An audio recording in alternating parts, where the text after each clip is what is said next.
Hi. All right, I'm back, and I'm pretty sure the audio is working now. Hold on, I'm gonna shift this up slightly. Ooh.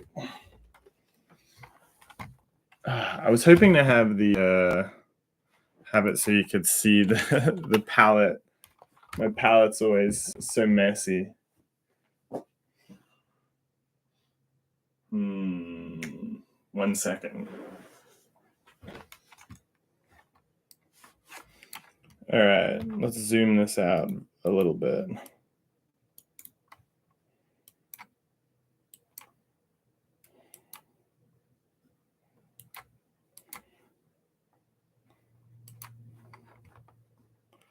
All right, that should be good.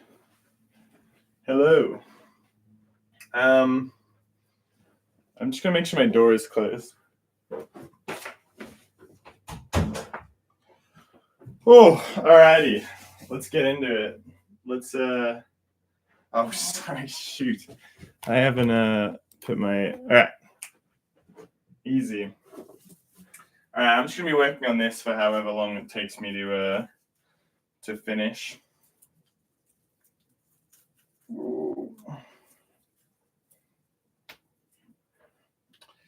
I was thinking of while I paint having some topics to talk about that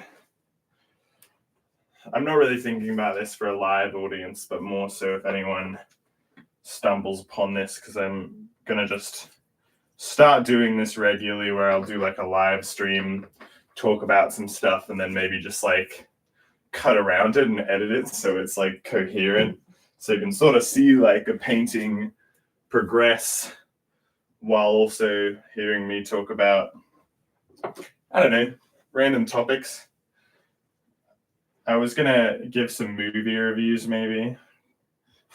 So I can make like a video that's like yeah, I guess it'd be like Furiosa review plus oil painting. I don't know which one gets the first title, the painting or the movie review, whichever one's more interesting. I worry that this is too small. It's such a tiny little painting. I'm gonna turn off like this picture where I can see myself, because I kind of hate it. I don't want to see myself. Get out of here. Get off the screen, you weirdo. Okay. That's better. I'm not going to be able to see any live chat, but that is what it is. This keeps me a bit more focused. I'm trying to think whether I'm going to be able to actually have any intelligent discussion about anything while I'm listening to like intense beats. Probably not, but maybe it's better if I like can't hear my own voice. And we need red. I'm juggling a lot of things here, right? I'm not very used to talking while painting, but I am used to talking. Oh, every time. Look at that. I'm already covered in paint. I just started. No, don't track me. Oh, crud. I hate when it does this. Well, maybe it's better this way. I mean, can you see the... Yeah, that's all right, actually. I don't mind that. Stop tracking. Stop tracking.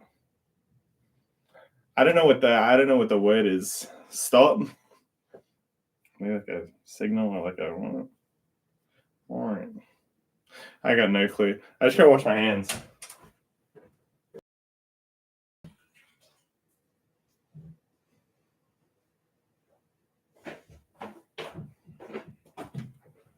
It is what it is. It'll just follow me.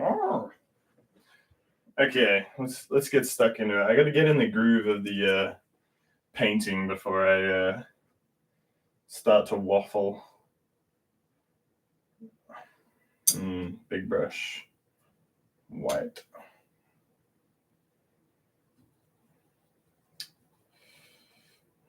It's probably too white. I don't really want pure white. Get a tiny bit of black in there. Make like a little bit of a browny gray. Yeah, I like that.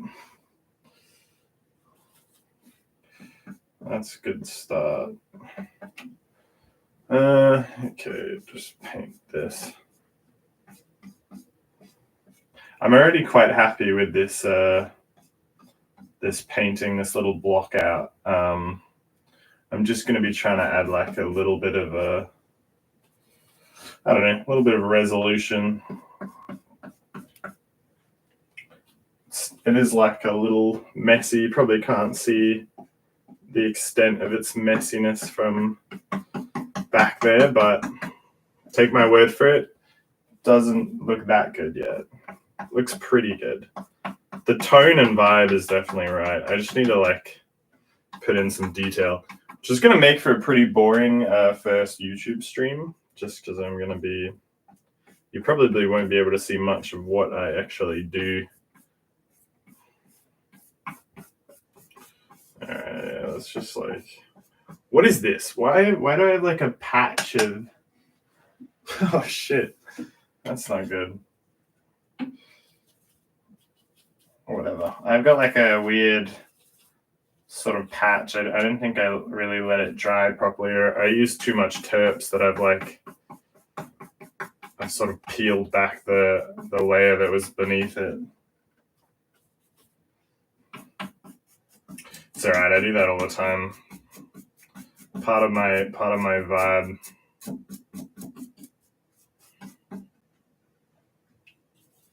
I'll do another layer of sky like later on just to fix that up.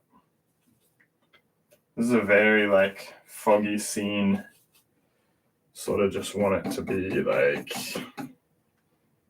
generally pretty dark, but it's nice to have this slight tonal gradient in the sky other than just being completely white.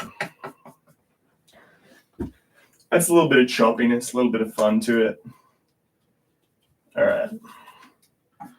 Bit darker as we go up to the middle, creating sort of like a I don't know what to call it exactly, but it's kind of like vectors, drawing the eye to this like more extreme white area down there. I might even go in with a smaller brush and add like a little true like proper white down here. Yeah, I like that. Just blend it in. I am once again hitting that spot where it's fricked up, but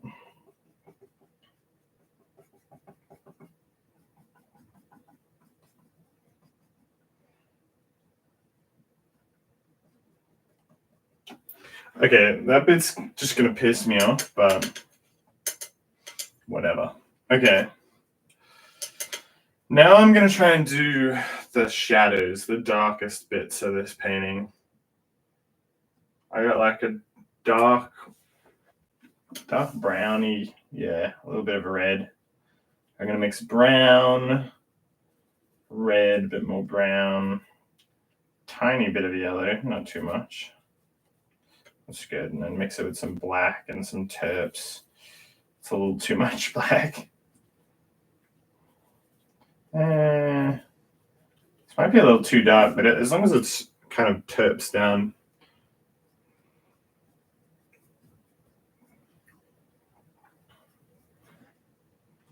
Trying to like infuse a little bit more color into the sort of foreground things. You sort of want to have the saturation come in as it comes closer. Yeah. Even to like quite an extreme degree here, like that red. Yeah, that works. I like that. It does get like quite dark as it comes under these trees as well. And it's really dark down there. Sorry about the system sounds. My computer is always doing that.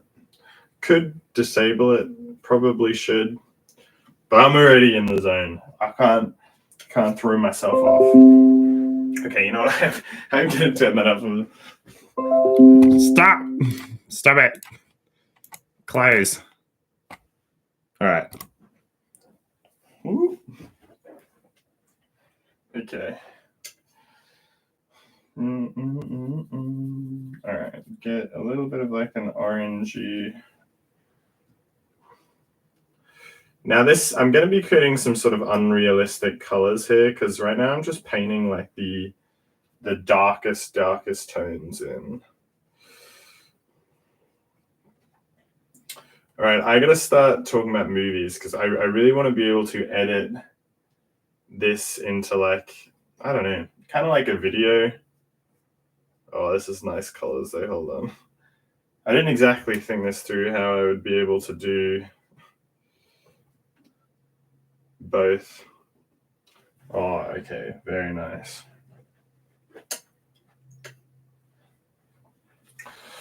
Gosh, I'm being texted a lot.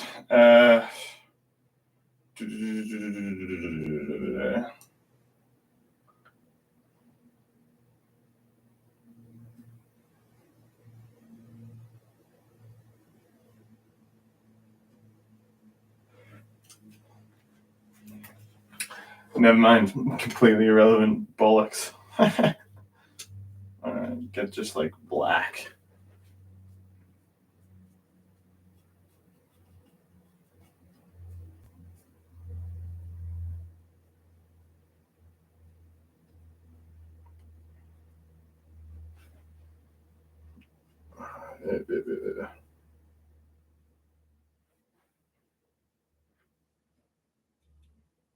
All right, I'm gonna give my honest review of Furiosa, including spoilers.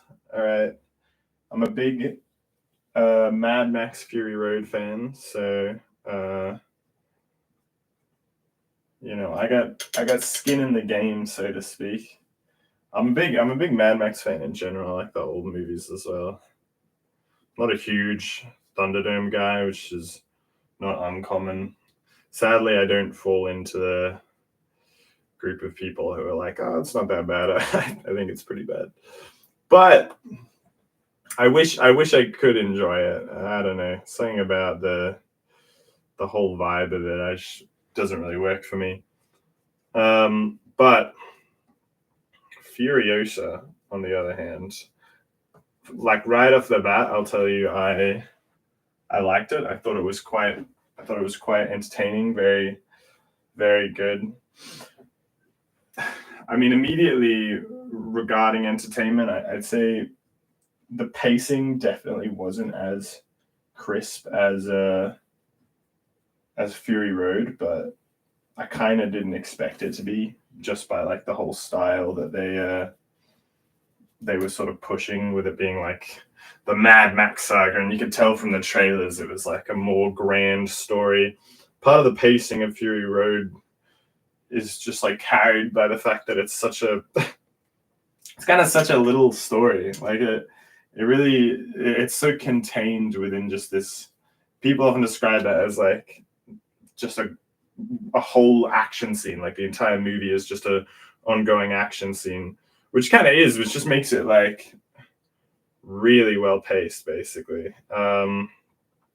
This movie definitely isn't that, and I'm glad it's not that for the record. But I think in being like judging it as more of a traditional, I don't know, it was less well paced than some, and I think that's where it suffered for me. I recently watched it a second time, which I like to do with movies, just to get like a proper assessment for myself, and I definitely found the second time. Look, I was excited to watch it. It wasn't like, and I did enjoy it the second time, but it definitely, you know, Fury Road I could slap on any time and just enjoy it because it's so well paced and just dives right into the action and is just amazing. Whereas this movie, I don't know, it takes a little bit to really get going, I find, and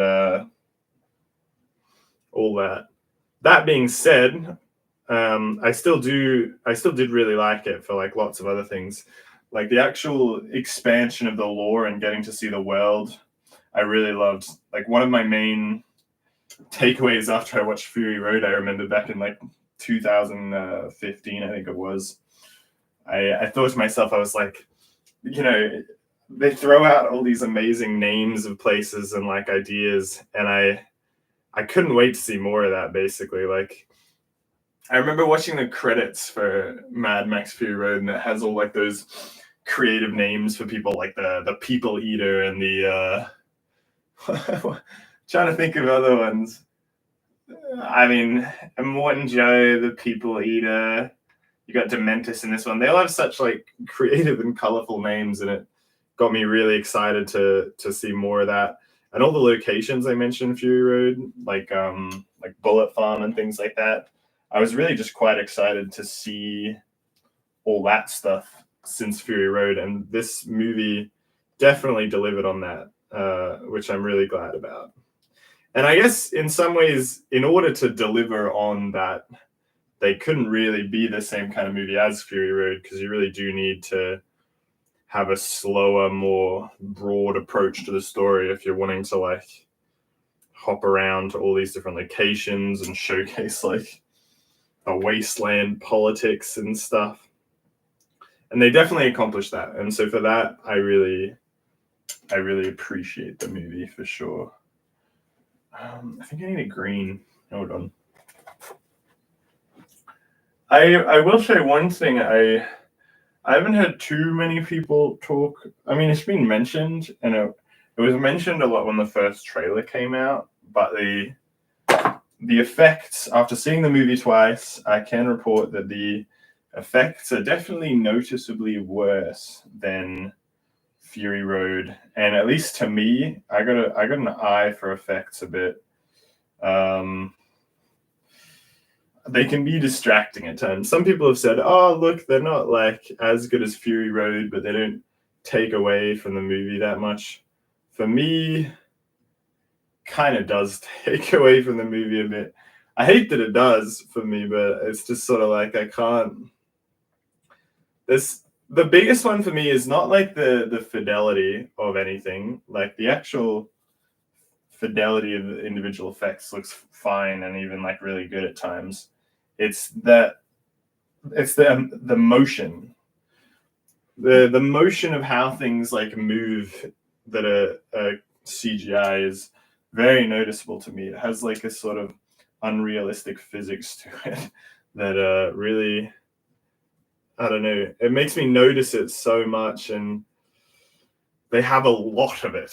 Where Fury Road had like special effects sort of weaved in there quite like well, this movie has like, at least it looked to me like entire sort of mini little action sequences that were like captured from far away that are entirely like CGI. Like it looked like a fucking amateur Blender animation to me at times, but I'm very critical about that kind of thing. So if that's not something that bothers you, look, it's not that bad. It's still like movie quality, I guess, but compared to Fury Road, it's just like, what happened to the effects? I want to know. I want to know what happened to like the effects budget, or whether they had like a different team doing all the effects. I don't really know. I'd be very curious of effects in this movie. It's quite a bit bigger. You have lots of varied locations, and you don't necessarily have more action sequences, but you have more varied and separate action sequences. Whereas Fury Road, they could have probably filmed a lot of the practical action and stuff in like the exact same location, because it really primarily takes place just in that Fury Road.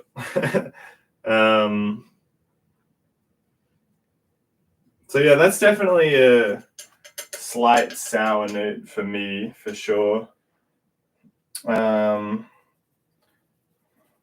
trying to think what I would give the movie as like a rating. I've been only saying like negative things, I guess. I need to say some positive things. Like I thought Anya Taylor-Joy did a really good job. I quite liked her as I had my doubts going into it, for sure. I was like, I love Charlize Theron. I was like, I don't know. I kind of just didn't really see Anya Taylor-Joy manage to pull that off. And look, she kind of she doesn't pull off being like that Charlize Theron character, but she's still like very much believable as like this wasteland warrior sort of character. It works, and I thought it was good. Yeah, in that respect. Chris Hemsworth was great. He was like he kind of carried it. His villain was like really iconic. I think.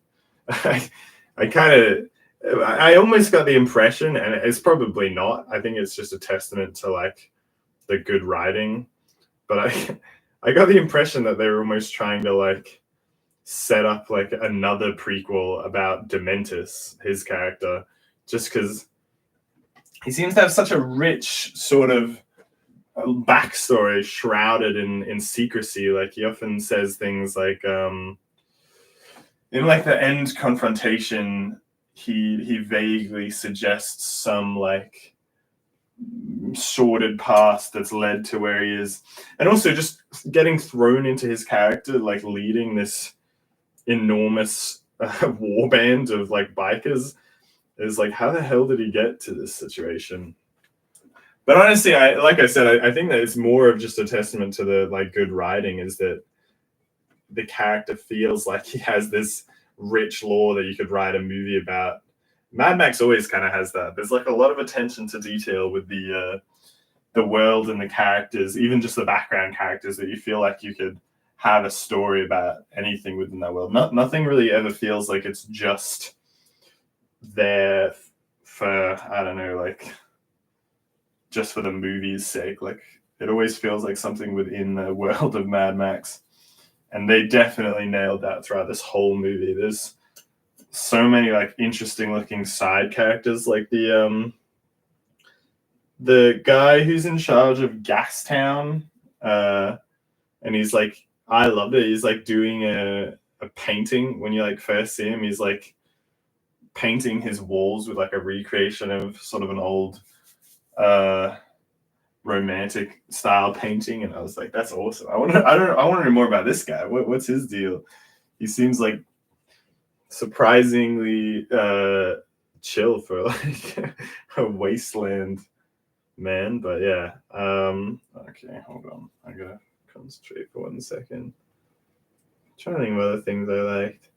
There was when I talked about the special effects, I will say there was one action sequence in the middle that really felt like Fury Road, that was like really awesome, where the motorcycle guy who wears like the black horns was attacking the war rig, and it's like the first time Furiosa sort of has to prove her mettle in the combat, in the war rig combat, and it was very good. It was like such a creative combat sequence. You have like this, they're using like kind of like jet skis. You got like guys on motorbikes, and they like kind of fall off the back of the motorbike and are like sliding up, and then a parachute opens behind them, and they're like throwing those bomb spears from the sky. I was just like, that whole combat sequence, which goes on for ages, like contraptions and just like hilarious shit like that. I really liked that. Oh, okay, this is looking kind of interesting. I think I'm gonna go small brush for this part. Okay,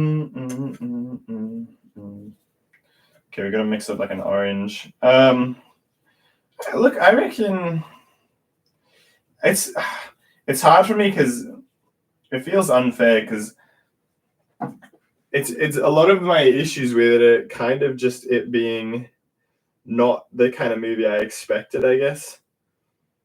I like built myself up to being like really excited for another Fury Road, and so it not being that, I wasn't annoyed by it per se or anything. But I guess I was like slightly disappointed that there wasn't more cool stuff like that. But to me, I guess that feels kind of unfair of me, because I'm like, you know, Mad Max Fury Road still exists. Why do I want just a rehash of like more cool car fights and stuff?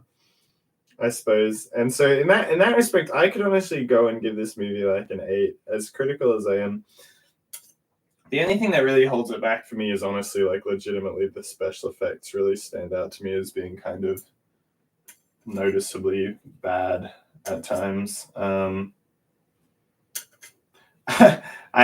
was like, I have said a couple of times though, because I'm a little movie wanker, so I really like the black and white version of Fury Road. I like always watch the black and white one because I'm a weirdo, and I was thinking to myself, like, watching Furiosa at home in black and white on like not a cinema screen. I'm sure those effects would like not be as noticeable to me, and maybe even in black and white they might come off like a little bit more stylized. I mean, look, I'll completely acknowledge that the black and white thing is like very wanky. But I don't know. I can't entirely justify why I like to watch it that way. The contrast just feels a lot higher. It has like these deeper blacks, and the tones are just kind of like extreme. And I don't know. I love it. I think it looks amazing in black and white. Not to say it doesn't look amazing in color, but something about the lack of color that I fuck with. I've always liked black and white photography and stuff like that, so I think it just really appeals to me. I mean, I'm sure I'm not the only one. The black and white version has like a sort of cult following. I'm not necessarily like a person who would be like, oh well, George Miller intended it to be black and white, so that's the right way to watch it. Because I don't know. I mean, an artist can intend a lot of things with his work. Once you sort of put it out, trying to like force that intention on anyone is a little like not really your place anymore. You know, it's out there. I don't think there's a right or a wrong way to watch Fury Road. God, I really do love Fury Road. It's a testament to Fury Road that watching this really just kind of made me want to watch Fury Road. Not to say this movie's, yeah, I just love that movie. It's so good. I can imagine I'm just gonna stream and talk about movies. I can talk about movies forever. I'm a little movie freak.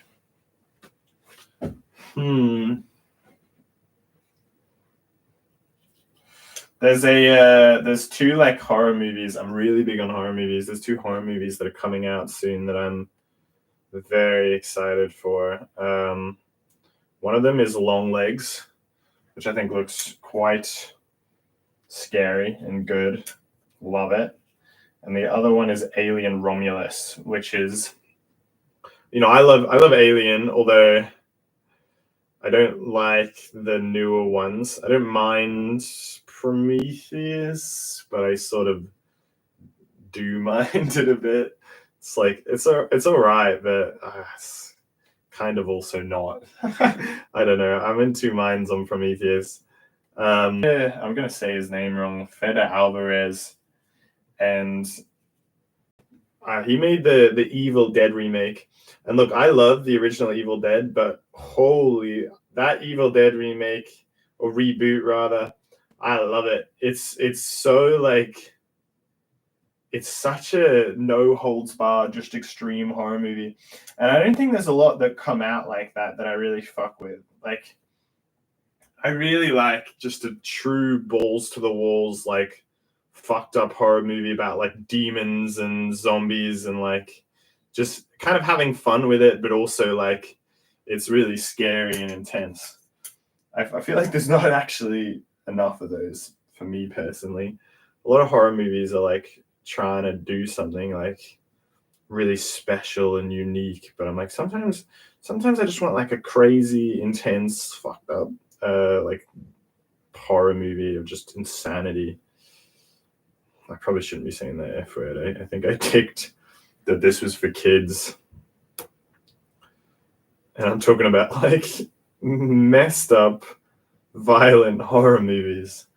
Don't watch Evil Dead reboot, kids. It really is really messed up. But man, does it slap. So yeah, I'm very excited for Alien Romulus, and I'll watch it as soon as it comes out, and I'll definitely talk about it on my stream.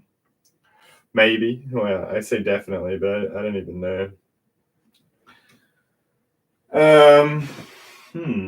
I should probably find like another topic to talk about that isn't just movies. I don't know. Talk about games. I'd really love some more games to play. I'm sort of it's not that there aren't enough games. There are more than enough games to play, but I'm definitely in sort of like a personal drought. I've always been like a big gamer. I love me games, but I don't know what to play at the moment. I'm really struggling. I'm not like a competitive game person. That's one thing to note. I really like roguelites and indie games and that kind of thing. I don't know. I think I just struggle to.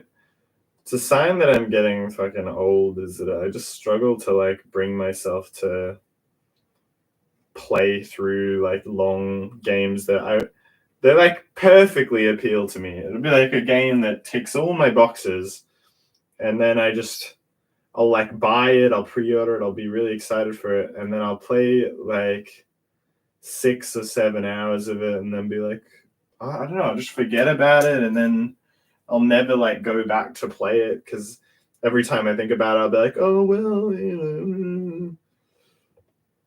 I think it's more of a problem with me than a problem with the games themselves. I think the games are still generally good. I'm not one of those people who you're like video games have gotten bad. They've been bad ever since so and so. I think people who say that. I mean, look, obviously there are things like microtransactions and pay to win, and it's definitely a lot more financially focused than it might have been like a while ago, a long time ago. But that market's still there. If you're after like really artful games, they're around. I'm working on one with a friend, so I just don't play like the main games, and you'll be fine. I think those people are more similar to me, where they haven't quite realized it's them yet, where they just like struggle to channel that same sort of childlike passion that they did when they were younger, and they think it's the game's fault, but I think it's really just like you've changed. I don't know. You trying to like latch onto still playing games. Maybe you gotta, and maybe that's sort of where I'm at. Maybe I'm like, do I need to find like a new passion? Am I done with gaming? Probably not. But I'm definitely like not as big of a gamer as I used to be. I used to be a proper gamer, proper gamer, man. All right, let's.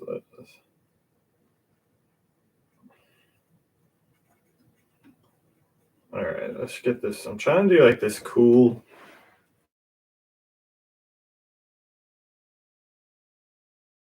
Me. Look at this cool light. I'm like, I got like backlight. Wow. Okay. Back to work. Yeah.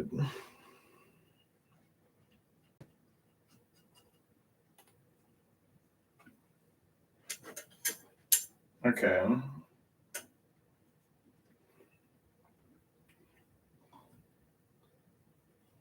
These dark areas sort of carried down this way a bit.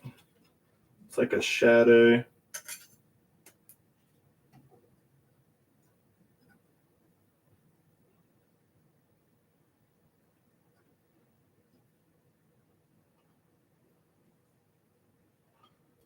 I'm sort of just like stippling at the moment. I'm just sort of like scribbling around with my black to sort of create like texture and tone on this like muddy hill. Oftentimes I always paint from like photos from where I live and like places I know, because then my reference image is way over there, and I'm not studying it closely. I'm sort of just looking at it for the general shape and color of things. When it comes to texture things, it's like I know this I know this mound. It's like muddy and groggly like this. I drive past it every single day. So it's like, it's nice to have, you know, an element of have like a literal reference, but also have a, I don't know, have like an idea of what the thing you're actually painting looks like in reality. I think it's good to try and do both and not just go off like a photo you found online or something like that. That's my opinion.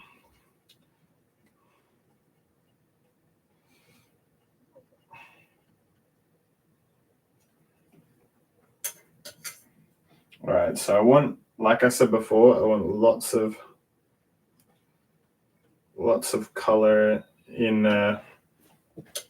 this foreground area. A little bit of green and yellow, actually. There we go.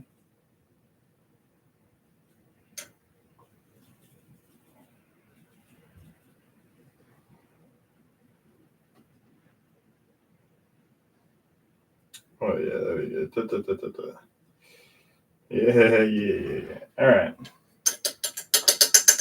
Then as it gets further away, it gets like this. Honestly, gets more yellowy, I think. Is this the freaking Euphoria music? Why am I getting the Euphoria music? No, okay, it's definitely not. It's got like the same sound. You know what I'm also looking for, actually? New game, but also new like dumb show to just love.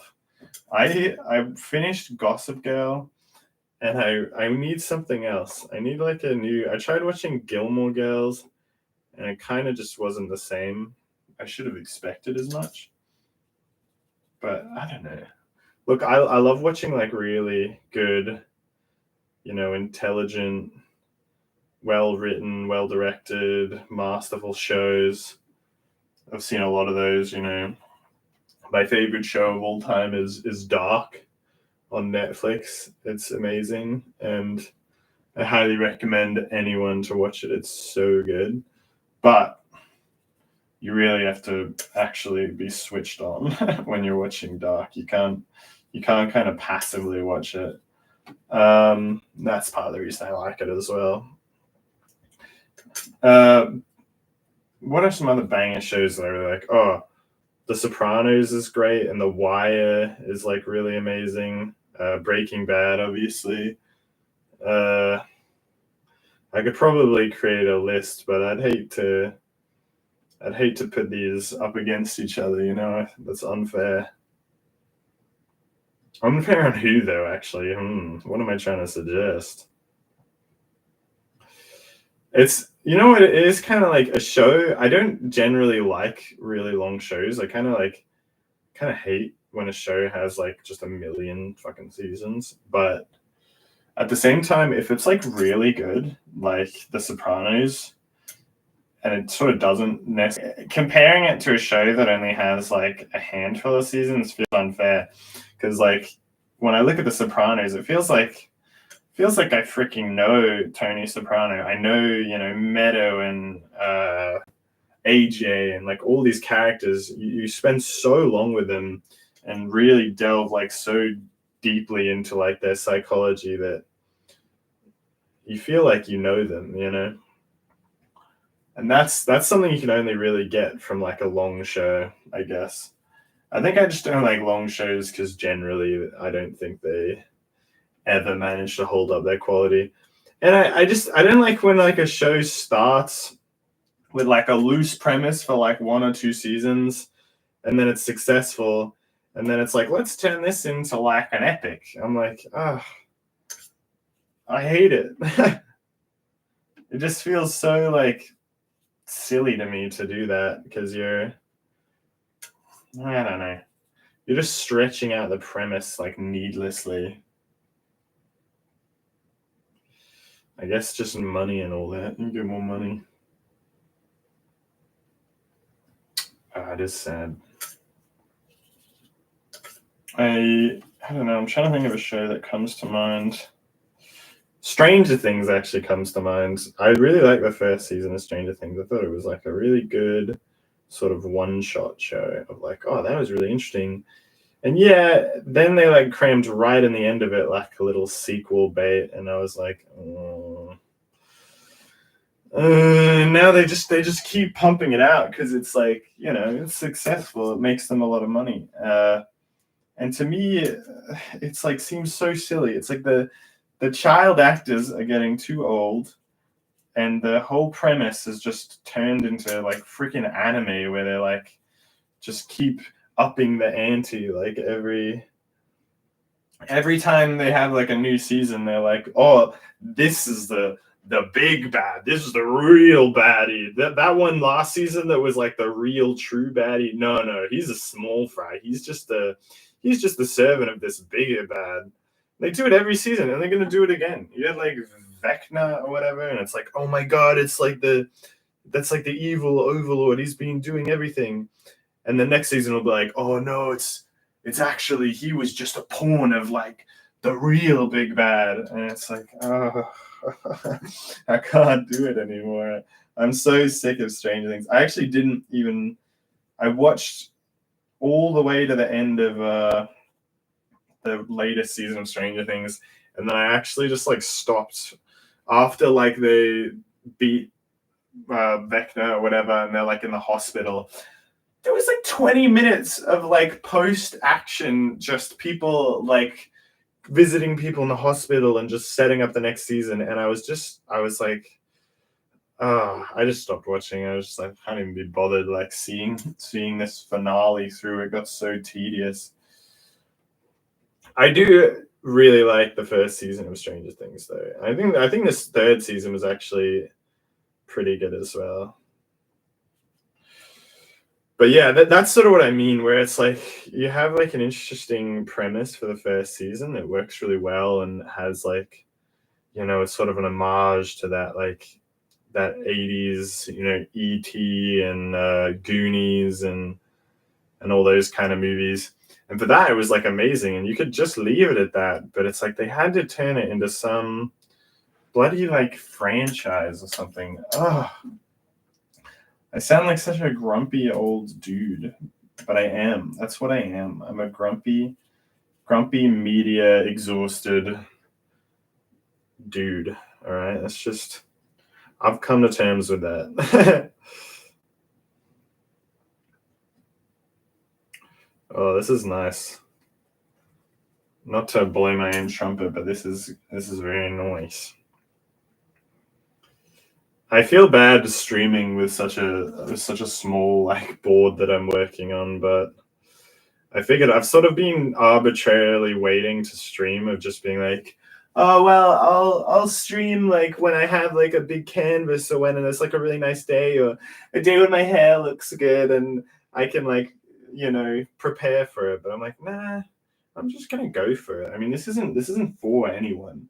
I was enjoying that, but I found it annoying that these videos, these VODs, I had to go through so much effort to like save them individually and try and upload them because I don't want them to just be like lost and only there for live stream. I kind of just wanted to like make videos of myself rambling because I think it's kind of funny and it'll be fun to look back on.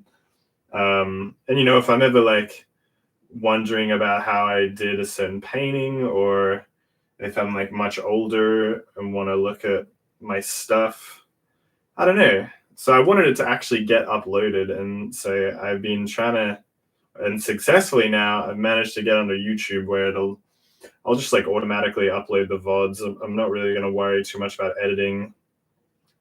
You could say this content is lazy, and it is definitely, but it's not really for anyone or any purpose. I'm just sort of doing it for myself. I think it's just like fun to just talk and ramble while painting. It adds like a little. It's like listening to a podcast while doing my work, except I'm the podcast and I'm really annoying. I would legitimately be better off just listening to podcasts actually, but whatever. Too late. All right. I think that's looking cool. Let me get like a close up just so that anyone who does watch this can see it's lost my face. This is not my face. Oh, you can see it there. There we go. Adding like some very like intense detail in there. Oh my god, the camera. All right. All right, I think I'm like pretty much done with that area. Actually, you know what? Tiny brush details. I've got like this unbelievably minuscule brush. And I like to go in and do like tiny little branches.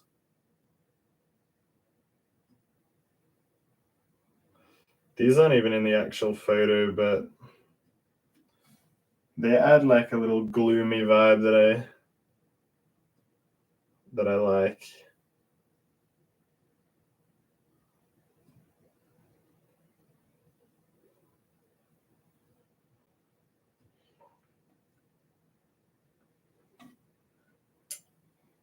Get like some black branches. Yeah.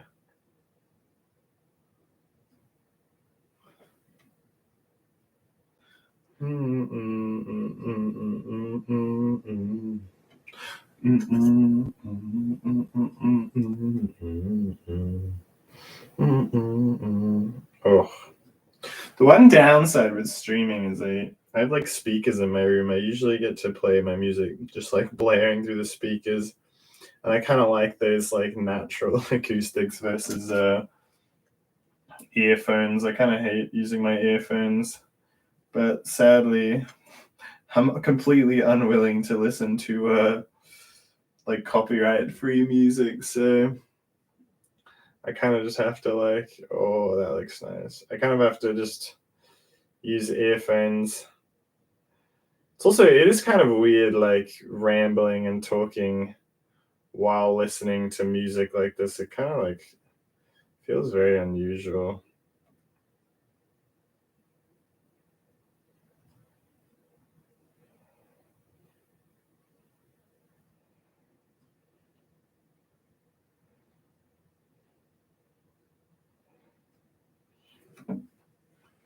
Whoa. Okay, that looks kind of cool.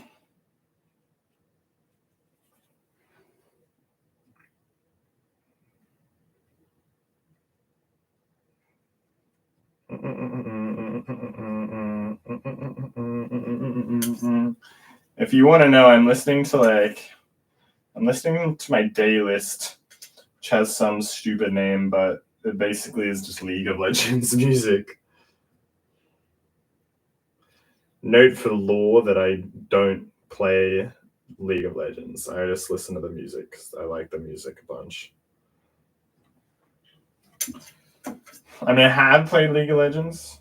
If you want to know, I played Leona, and only because my friend was like, and he would basically just always have me play like a character with a stun, and I would just like go lane with him or like follow him around, and he would just go like stun.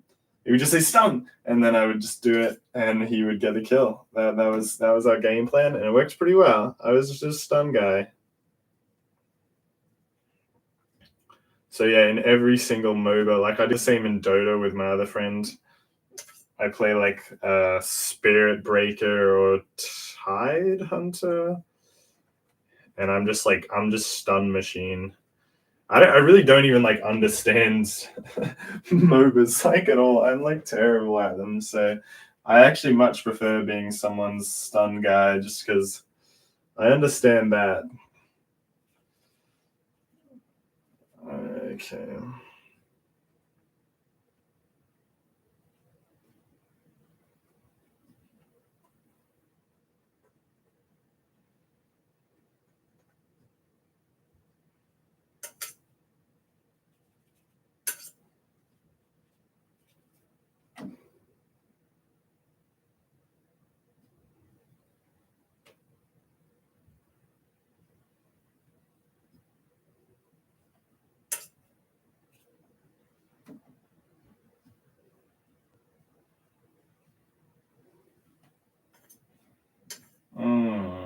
Okay.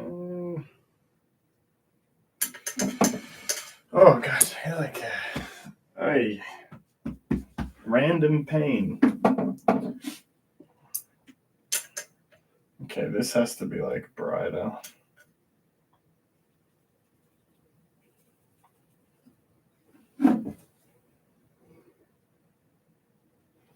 Oh, I probably should have like made a YouTube short. I'm like addicted to making YouTube shorts now. I used to hate them. I don't even watch any because I'm like so against that like kind of content. I think it's just like I understand like why creators have to do it, but I just kind of like hate the concept of it. But I had to like make a bunch because YouTube won't let you stream unless you have 50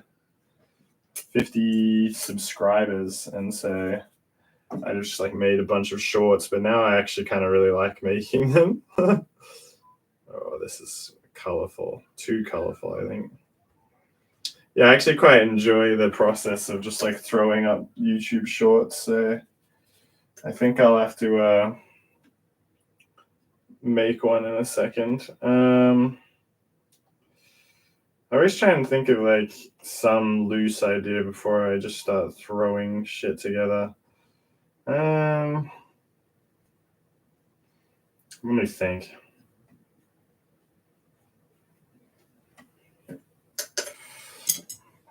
Man, this looks kind of cool. Is it still following me? Why am I seeing? Oh, I need some water. I'm actually getting like I think the chemicals are getting to me. All right. Trying to think of a YouTube short idea. I mean, I always just sort of take like a couple of captures of whatever I'm painting, but I don't know.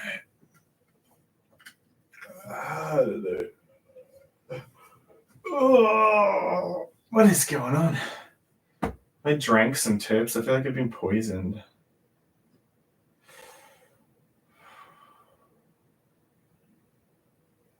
Alright, I think I'm alright. Just felt my body felt very weird. Okay. Maybe it's all the talking. I'm like, that's the only thing that's different to what I usually do. I'm like exhausting myself. Maybe it's the like earphones. Get these out of here. They're giving me like a headache. All right. Let's continue.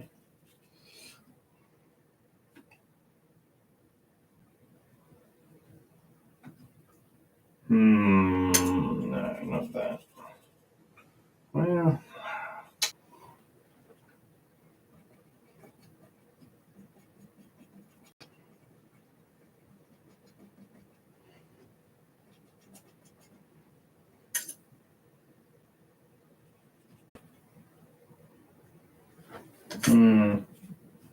Nope. Nope. I actually think it was the headphones. I feel way better now. Or the earphones, rather. Yeah, I feel fine now. I think it's just like fucking up my like balances. Feeling a little like faint. Well, I didn't feel completely fine yet, but I feel like I'm feeling better.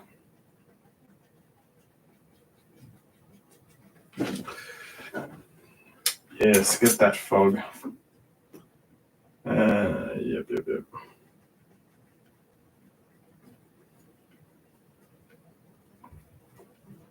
I'm sort of doing the same thing of just stippling.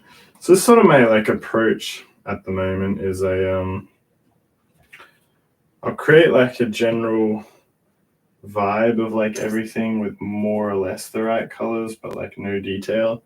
And then I'll just like go in and I'll sort of lightly dot in like texture and some details and branches and things like that, but sort of attempting to, in some way, to maintain the underpainting style a little bit. I kind of like, whoa, I kind of like the underpainting, especially Depends. Sometimes I do like a worse underpainting, but this one I really liked. I thought it was actually quite atmospheric, and that's what I was going for.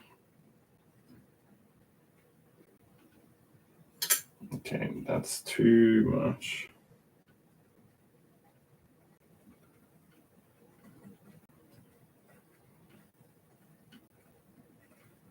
It just has to be like darker at this part.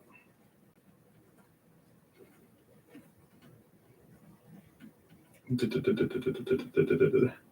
kind of fun to not listen to music. I pretty much always listen to music while I paint. Now I get to hear the little paintbrushes. It's like ASMR. I should set up like a mic next to the okay, hold on. Next to the board so you can hear all the little it's a very satisfying sound.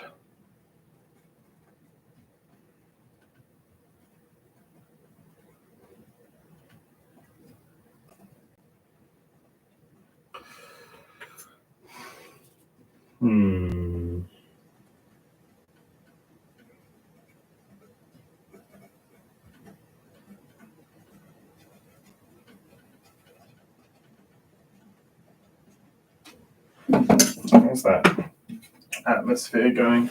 Pretty good, if I do say so myself. All right.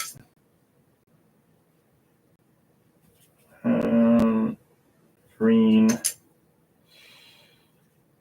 All right.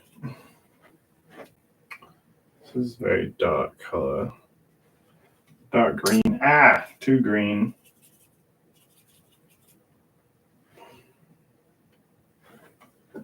That's better. Brown.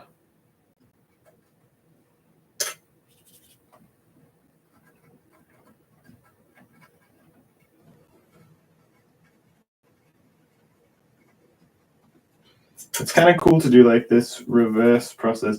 I should probably do like a bloody tutorial at some time just to like walk people through my process. If anyone watches this and they would really like a detailed tutorial to be made, like please comment that and I'll make it happen. You know, I like to share my technique, but I don't know if I can be bothered to do it if no one asks. So that's sort of up to you guys. I might put out like a little YouTube short or something that like 2 people will see, asking if there's like a subscriber special. I'll be like, what kind of content do my diehard 50 subscribers want?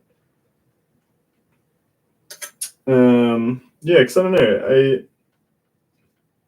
It doesn't even have to be related to painting, really. I mean, this is like my job, but you know, I kind of just like playing around with YouTube. It's like fun, so I'd be happy to make stuff not necessarily related entirely to YouTube. You know, just like or rather to art. Make some like funny videos or some gaming videos even. I am a heckin' gamer. Sort of. Get rid of that and then get some black in there.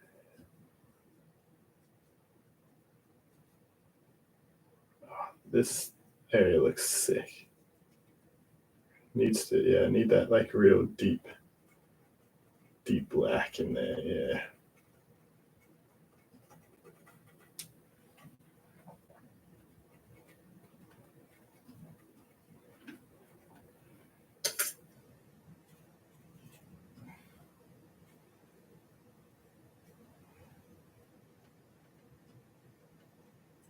Yeah, get that black.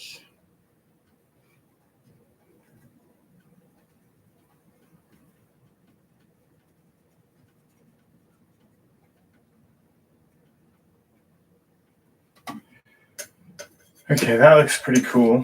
But we have a lighter color in here, kind of like a gray. I don't know, like a gray green. Yeah, we got green, yellow, but it is dark. It's not. It's very much gray. I don't know. I don't know how light it is. It's kind of a tricky one. Maybe let's go a little haywire with it. Emphasize it. Like that. Okay. Too much. Go back. That's good. That's what I want. It's one thing I really like about oils, whenever people ask me why I like to paint with oils, for me, it's like, I like to sort of mix on the actual painting. I don't love mixing up like the exact color on my palette and putting it in. I like to sort of constantly be mixing the colors while they're on the actual canvas, constantly adjusting them. I find that like a very enjoyable thing. It does mean, funnily enough, or unsurprisingly, that I'm actually not very good at color mixing. Like, I have some idea. I'm not like trying to say I suck at it, but compared to people who are like diehard acrylic painters, at least the ones I know, they have like a really good sense of like how to mix up colors and shit like that. And I do not.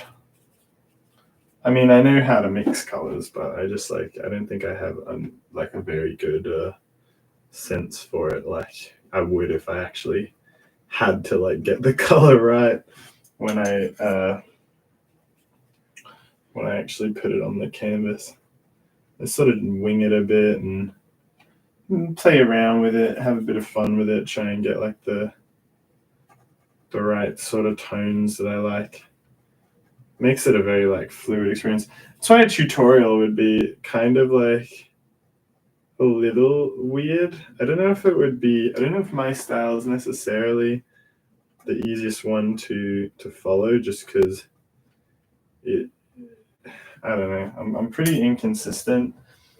And I just kind of wing it a lot of the time. Like I just play around with different like effects, and oftentimes most of my mixing is done just on the canvas, and I'm a little. That's looking good there. Oh, that's looking good. Hey, all right.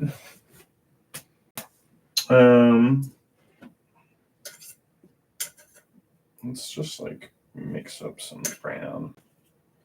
I usually just like I don't buy. Actually, I have had the opposite where with like acrylic, some people don't have a good idea of color, because with acrylic being more affordable, you can actually just buy all the different colors you need. You don't have to like mix them. I've always assumed like people mix them, but a lot of people, if you're doing acrylic, you can also just buy like a bunch of colors. Sometimes you'll see people which have like a drawer with like every possible color you could think of, and say you just like have like a pile of them, and every time you need one, it's like painting Warhammer. You're just sort of picking the right colors from your box rather than having to mix anything up necessarily, which I think would be nice.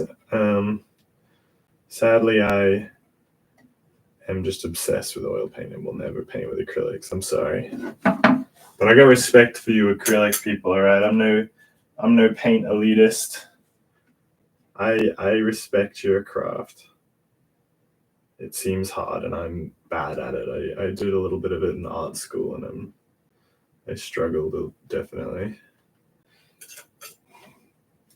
To me, people talk about oil paint being kind of like unforgiving a little bit. They're like, oh, it's the texture of everything and the fact that it like doesn't dry. So if you can't like keep working over elements, you kind of have to get it right. Otherwise, it's just gonna like muddy up. And that is kind of true, but in a lot of ways, I find oil to be quite forgiving in terms of like being able to, if I put a shadow like in here and I go, "Oi, that's way too dark," I can just mix up some white and mix it into there and sort of shift it down a notch, or vice versa. And to me, that works like really well. Let's actually do some serious black. I've decided I want to go darker. Oh, yeah. I like my style as well. I guess I am sort of giving some like vague tutorials. If anyone wants to know, I'll throughout this whole thing I might just like occasionally talk about little strats of mine throughout any of my live streams. If I don't end up making a proper tutorial, you're just gonna have to glean it from like watching hours and hours of random content of me rambling about movies, where I'll occasionally drop some actual like useful tip. Useful tip number one, at least. Fuck, in all that preamble, I completely forgot what it even was. Hold on. It was related to what I was doing. Oh, yeah, this is less so a tip, actually. This is more just my approach if you want to paint like the same way I do. I use terps. I use like turpentine. I don't use linseed oil or anything like that. Definitely use terps. And I tend to wet mix like a lot. I like to go real sort of terpsy because I do a lot of atmospheric stuff. Like this is a very atmospheric kind of shot we have here. So I'm sort of going quite layered with it, sort of just building up tones over like many layers. I would recommend playing around with that. You can really achieve quite a lot with a layered approach.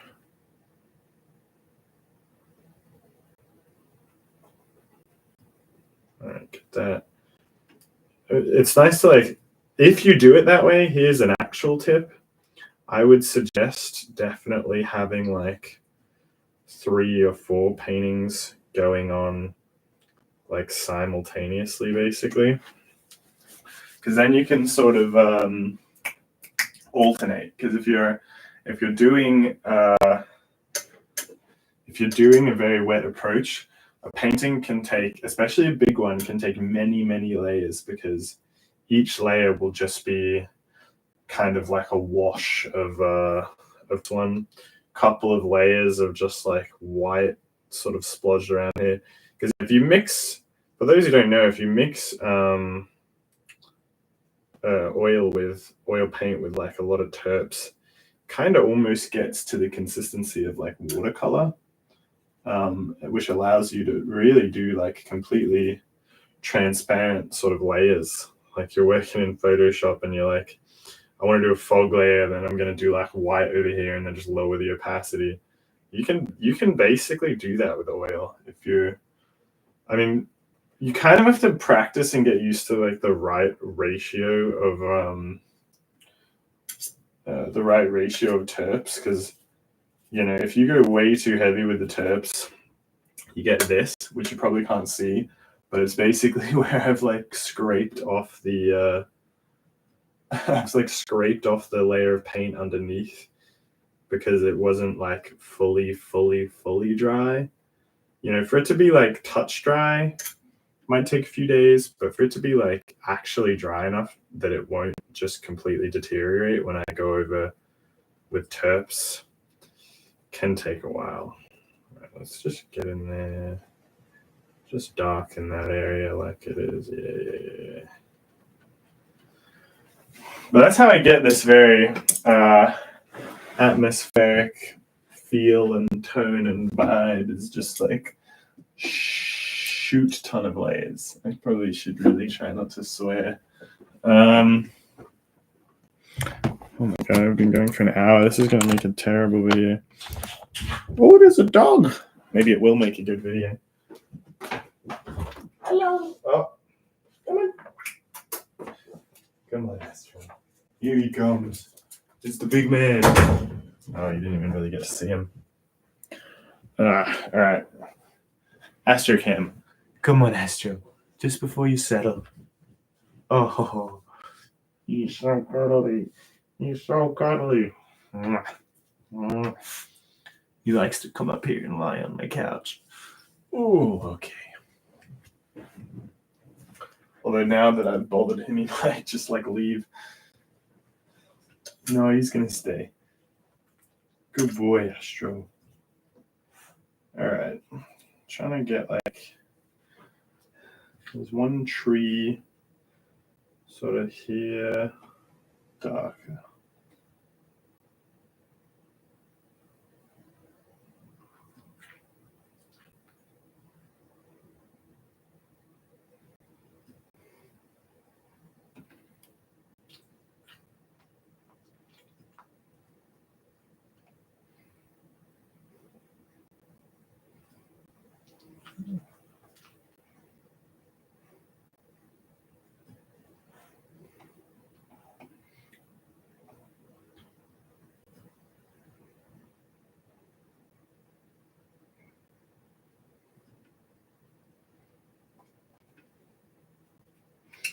I'm just trying to get this like effect right. So trickier effect to do here. I'm working in like these effects are hard because they're very subtle like hue shift. So I have to kind of be careful.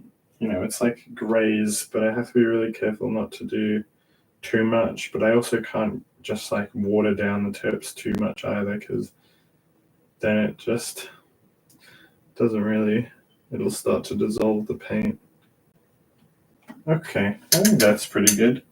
Now I need the actual like really light stuff.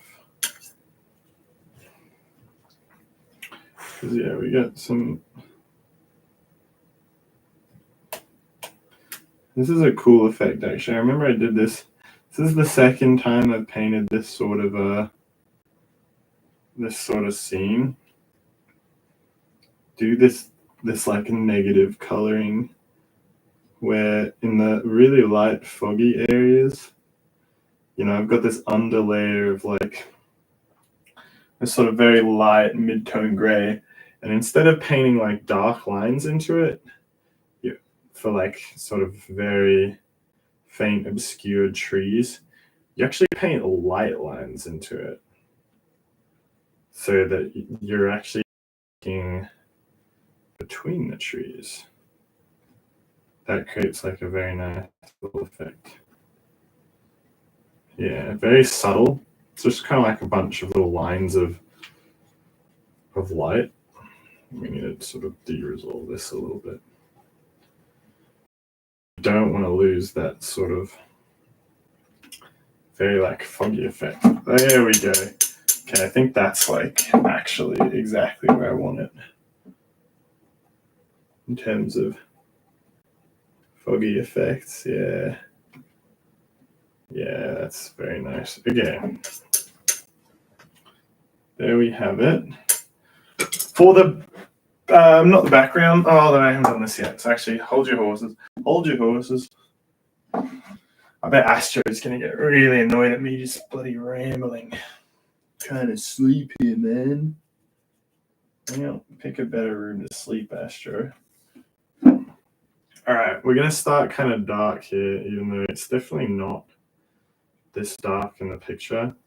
I'm gonna sort of draw like a bunch of curves and curls, and you'll sort of see it come together. This is just a big bush. Can't really make out the detail in the picture, so I'm sort of winging it. Gonna do like these weird pattern, leaving some lighter bits and some as it gets further and further down. And sort of only this one. I'll go darker and darker. This is a black that's sort of on my palette being blended with like a brown and a yellow. So it's not a pure black. It's very much mixed in with all the other colors a bit.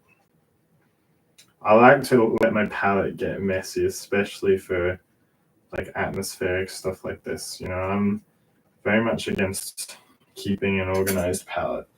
not because I'm unorganized, though I am unorganized, but more so. All right, let's actually just blend this a little bit. Yeah, that's better, like that. It's more so because it lets all the colors sort of mix together, which you'd think, at least for like an organized painter, that would be a bad thing. But for me, I like everything to sort of get these muddier tones for these atmospheric shots. You know, this is not super clean. It's more about like, ooh, it's moody. All right, now we get that white with a slight bit of brown from the looks of it.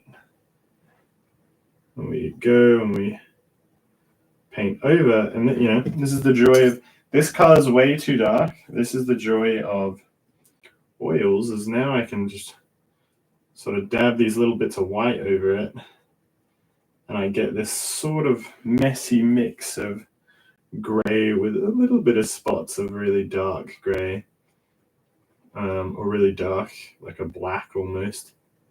But then generally, sort of muddying it all into one also creates sort of an interesting abstract form. You know, I don't like to purely lean into just being like representational. I sort of like to have a little bit of fun with it, you know? Who wants pure representation? Boring. That being said, for me, I don't know. I you know, I've had fellow artists. You know, we've had discussions about like the things people paint, I guess, and choose to paint. You know, you've got a lot of people at art school and all that who are, you know, they want to use art as like almost like a method of activism in some senses, but you know, they see art, and you know, sort of rightly so, it has been throughout history as like this this language to like talk about, you know, anything really, but specifically like stuff about the world. It's like you might be painting about like political things, start a dialogue with your art, you know, that kind of thing. And so I'm often like questioned about that of mine, because it's like, oh, you know, you're just painting kind of just painting landscapes, you know? Oh, you're just kind of painting like pretty like traditional style landscapes, I guess, in terms of visual style. To that I say, I'm trying to think of a way to say this that is not gonna, I suppose no one's gonna watch this, so I'm probably all right. But generally to that I say, you don't get it. I think looking at my paintings and seeing them as like lacking that voice, and just being sort of purely representational and only about aesthetics, and seeing nothing else in it because it's not overtly politicized, I think it speaks more about you than about my work. I think you're sort of, I mean, art should not, there's a lot of things. For one, I don't think art should need to overtly have like that kind of thing in it. I think art for aesthetic's sake is just as valid.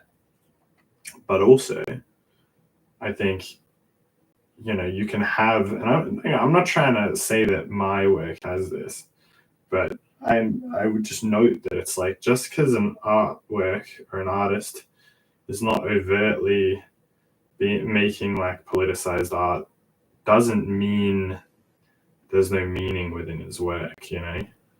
It's like, it can be subtler, it can be deeper. It's like, you know, I don't want to ramble and rant about my work, because I like to have people have their own interpretations, and you know, I don't want to, you know, try and give off the vibe like I think there's something profound going on.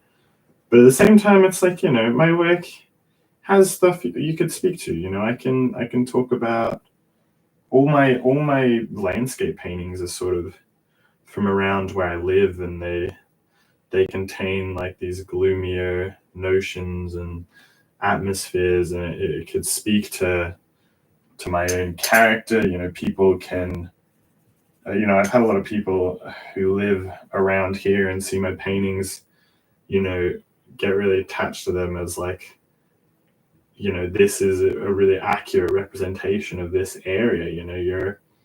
They can really feel the energy and emotions of this area, as well as just, oh yeah, it looks right. And I'm like, to me, that's awesome. That's sort of what I'm trying to achieve. There doesn't have to be some political gain to really capture a landscape beyond just it looks like how it's supposed to look, to be like, this feels like how it's supposed to feel. That's always sort of been a really big goal of mine with my paintings.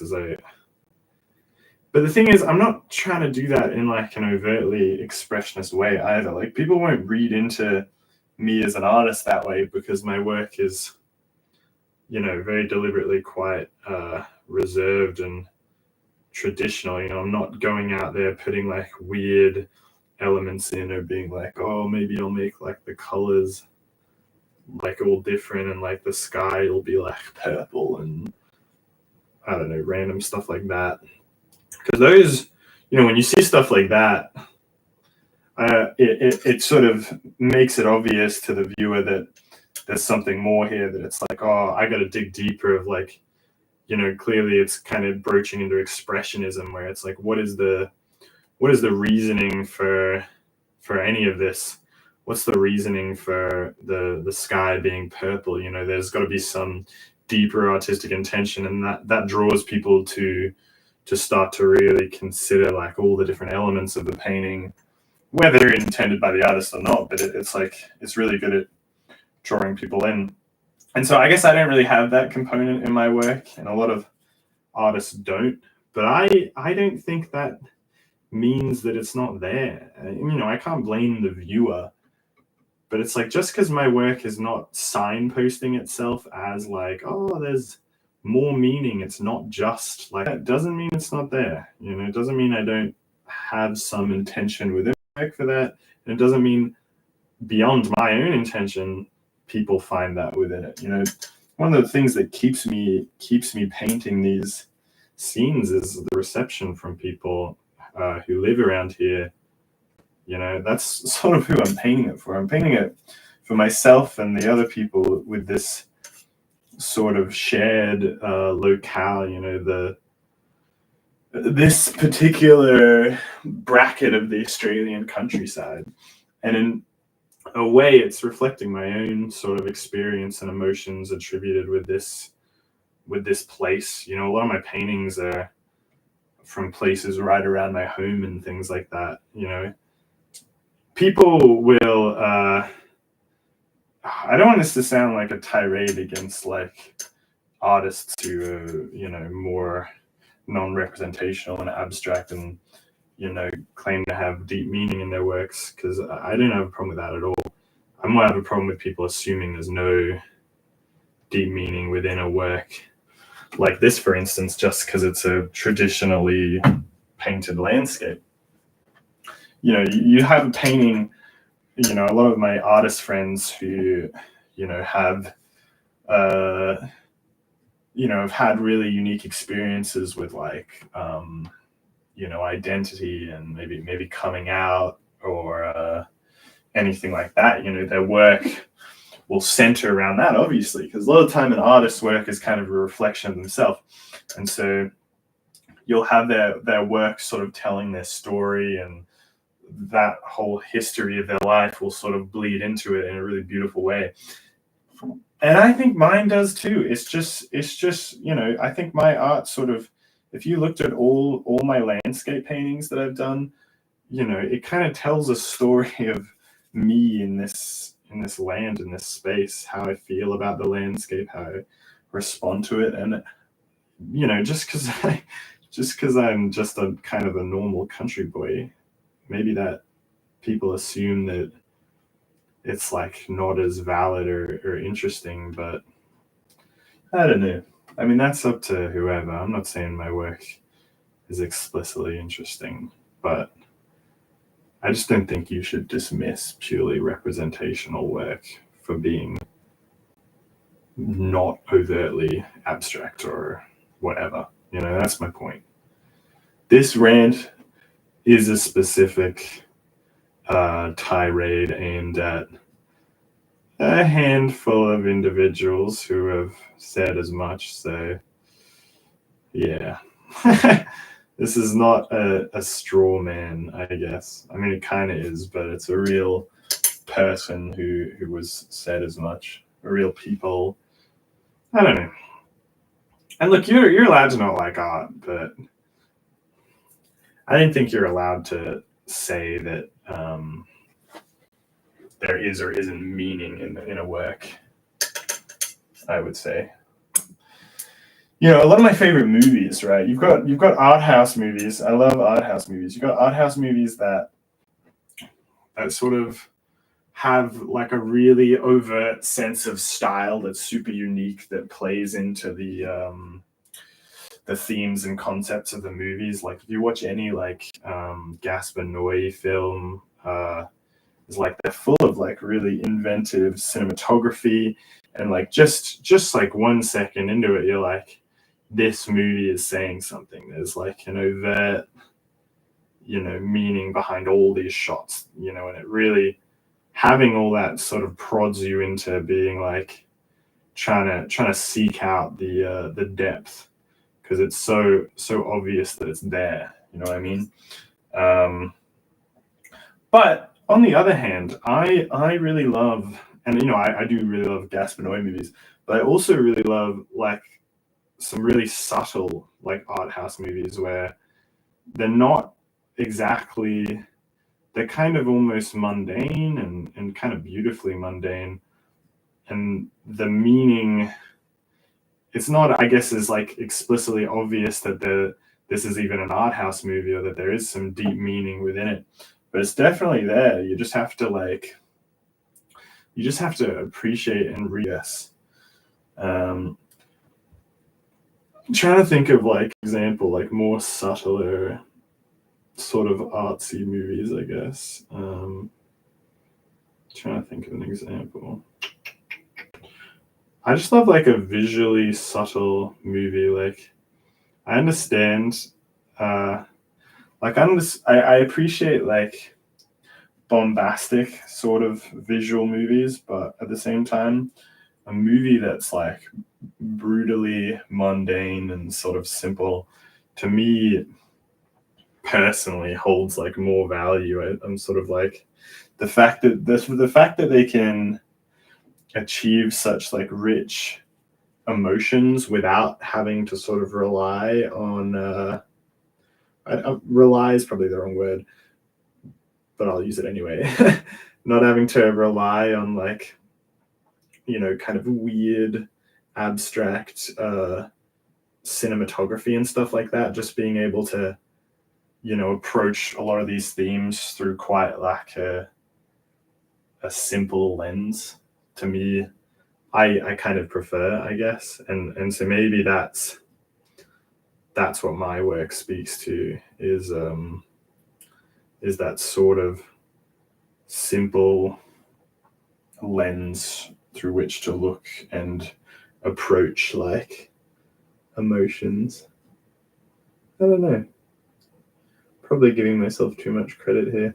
This is what it is, you know. You got to be able to ramble about your own work, I think. Sometimes people assume, since my work is sort of just like you know, representational landscape painting, that I can't like waffle like a, you know, you ask someone who's like a real like artsy person about their work and they're like, oh, you know, it's all about the interplay between like two dissonant worlds about, you know, luxury and you know, poor, and it's, you know, trying to branch the gap between these juxtaposing ideals of reality and society, and you'll be like, holy shit, shut up. Sorry. I'm just like, I have my own beef with the like art world and the predominance of everything being sort of like art has sort of become like this. To me, it's almost become a bit of a joke in a lot of ways, but I really don't want to. I don't want to get too into it, I guess, but I'm sort of getting into it already. Make for some funny content. I'll edit this into like a little rant, I think, which will be funny. It's just, I feel like art has kind of turned into a parody of itself a little bit. I understand the value of like abstraction, like 100%. I actually love abstraction. I mean, Kandinsky's work is like absolutely brilliant.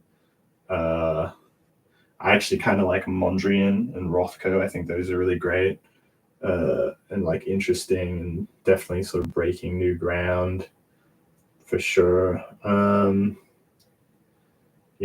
Surrealism is like an awesome genre. Bloody love me some surrealism, Dali and it's that Australian guy, Gleeson. Oh, I love Gleeson. But nowadays, it seems like so prevalent within the actual like artist community and galleries and things like that.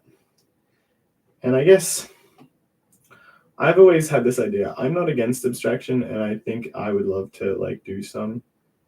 And I have done some in like art school, and it was really like interesting and enjoyable experience. And I'm sure as I grow older and develop, I'll probably get that way.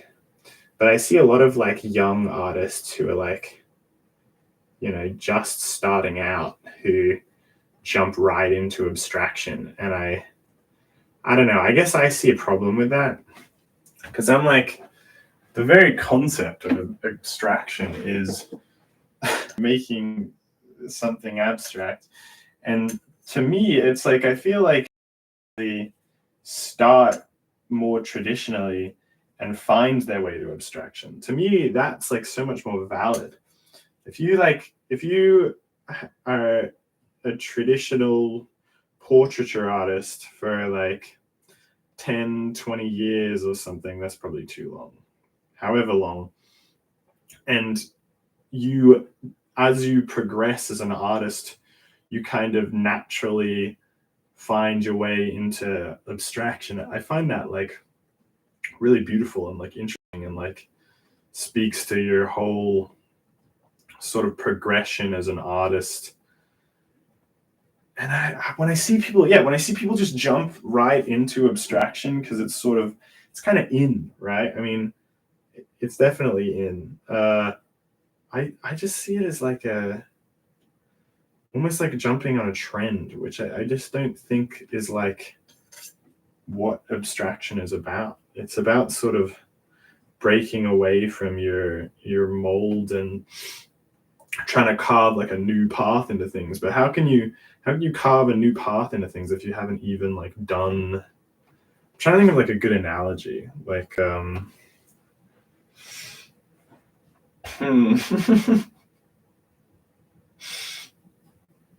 it's like taking.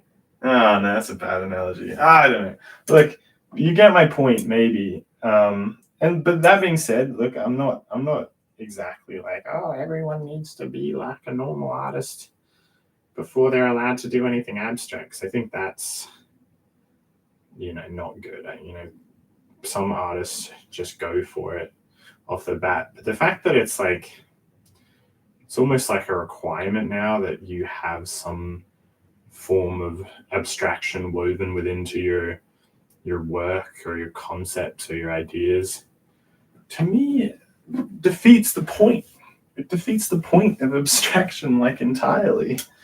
I can't be alone in this. I feel like I'm alone in this when I talk to like, other artists.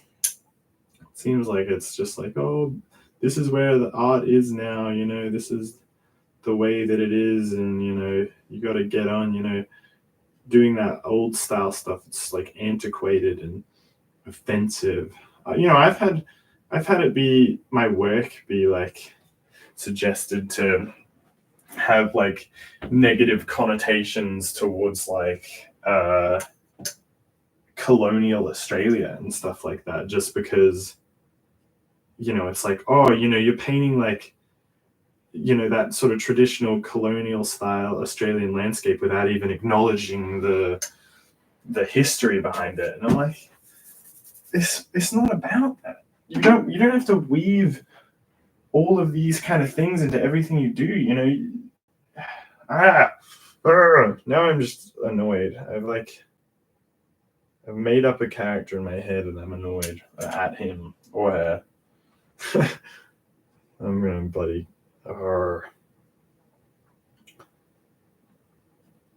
This is what you have to deal with if you ever want to go be if you ever just want to like paint like really nice scenery that means something to you and is like important to you. This is what you're gonna have to deal with, is all manner of bleh. And look, I don't think it's good to have this like discussion for sure, and like it's interesting to hear people's different opinions on art. Like I've always considered art to be quite like an intellectually academic sort of field where it's like open for ideas and discussion, and you can really go wild with it. And I really love that about like art history and art academics and whatever. So don't take this as like you're not allowed to criticize my art, I guess, because I think it's important to have both sides. But I feel like I've never properly voiced my my side. I usually just roll with it and just accept what they're saying and go, oh yeah, I don't know, maybe you just don't understand. I've never actually my point of view on the politicization of art. There you have it. My final thing to note on that, I guess, is that it's also worth noting that I'm a very sort of apolitical individual. So I think it would be like, honestly, like legitimately invalid of me to force politics into my work, because it would be a complete misrepresentation of me as an artist. It'd be fake, it'd be phony. It would be like I'm just pretending that I'm a real political person just to get more attention as an artist. And it would bloody work, all right? That rant's not over. It would freaking work if I geared all my stuff around some like political meaning and something like that. I started putting something like that in my work. I'm pretty sure I would actually like be more successful for sure. Just because people eat that up. They do. I don't know. Final words, I guess, is please do not take this as me being like, on the other hand, like that stuff's invalid. I think that stuff's actually really great and valid, and I think it's really great that a lot of artists are like choosing to use painting or whatever art form it is as like a means to sort of spread awareness for things, or say like I don't know, have some deep message about whatever it may be.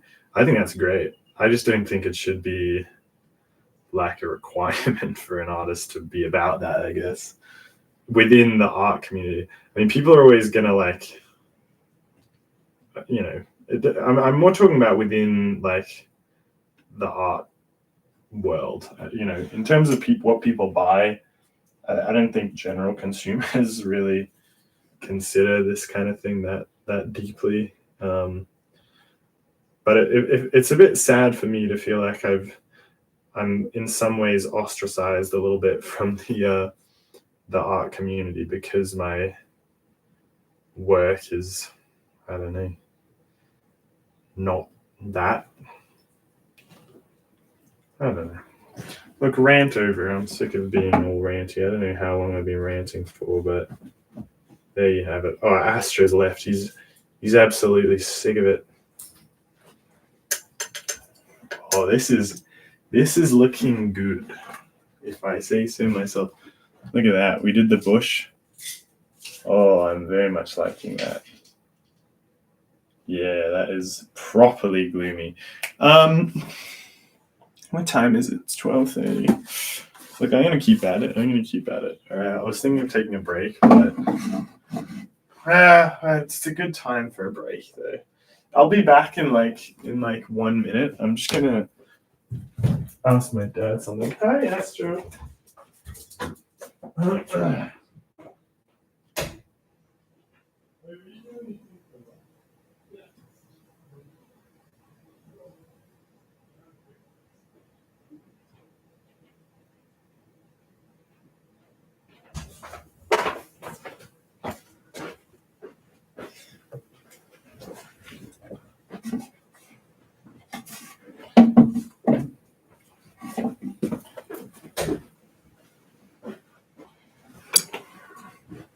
I decided to forego not doing detail because the detail's really cool. I love the detail. Yeah, it's cool. This one's very detail rich. It's actually looking kind of Dutch. And I'm sort of deliberately overdoing it. Like the branches in there are much more subtle in the picture, but I kind of like just like an explosion of witchy branches. How long till lunch? It's up to you. You ready to? Nah, you can. Did you end up deciding? So you are streaming? I am streaming. Yeah, Mm-hmm. I've been rambling about art politics. Uh-huh.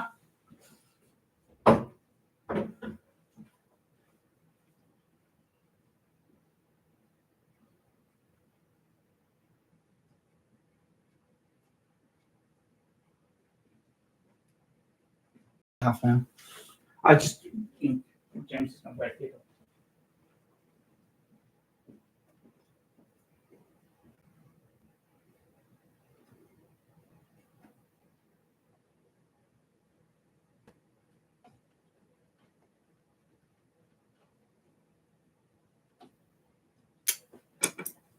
Okay, that looks cool. I don't know how this works. I can't exactly like pause it.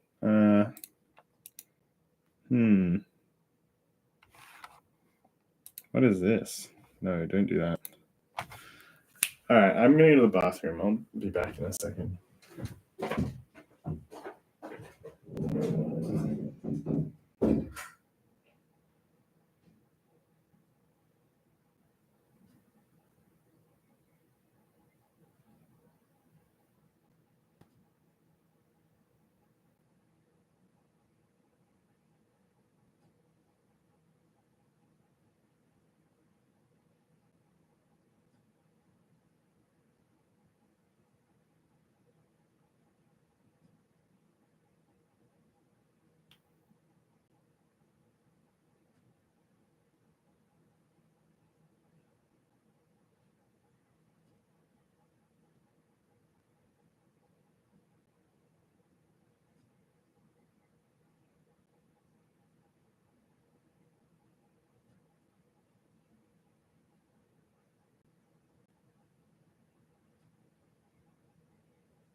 All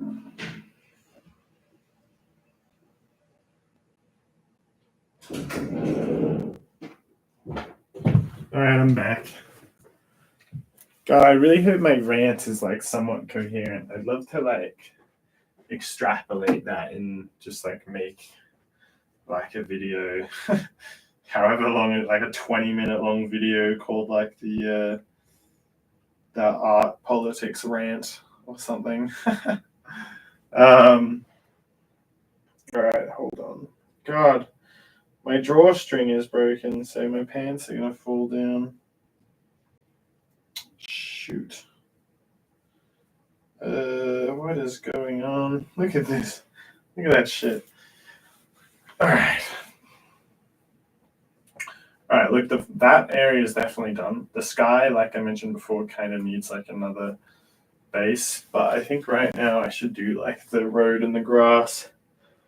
I need the door to be open, otherwise I'm gonna mustard gas myself with this freaking terps. Okay. Step 1 of doing grass. I've been asked before on how I do grass because it's something I'm particularly good at, I think. You know what? I want this to be a little tutorial segment. So I'm going to get it to stop tracking me. How do I stop it from tracking me? I'll turn off that. Okay. Ooh, not there. Okay, and then all right, this is yeah. All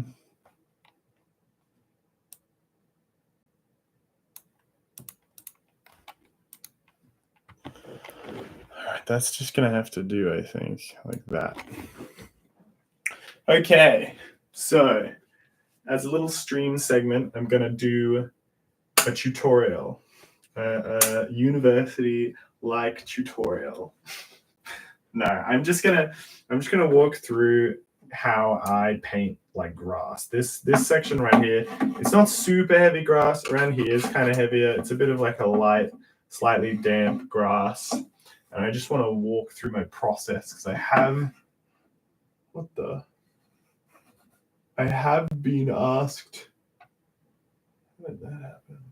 I have been asked before how I paint grass because I think grass can often be quite a challenging one because it's so so detailed. Generally, you can kind of get lost in painting like individual grass, and also on the other hand, you know, there's sort of the Bob Ross style method where you use like a special fan type brush and just sort of I don't really do that. I like to have it a bit more like less uniform. I find you get uniform grass if you do it that way. So first thing I'm going to do is sort of mix up like one of the darker tones in here, like a sort of dark blacky, greeny brown. And I'm just going to like loosely paint this in sort of randomly around the place. Hopefully you can see this all right.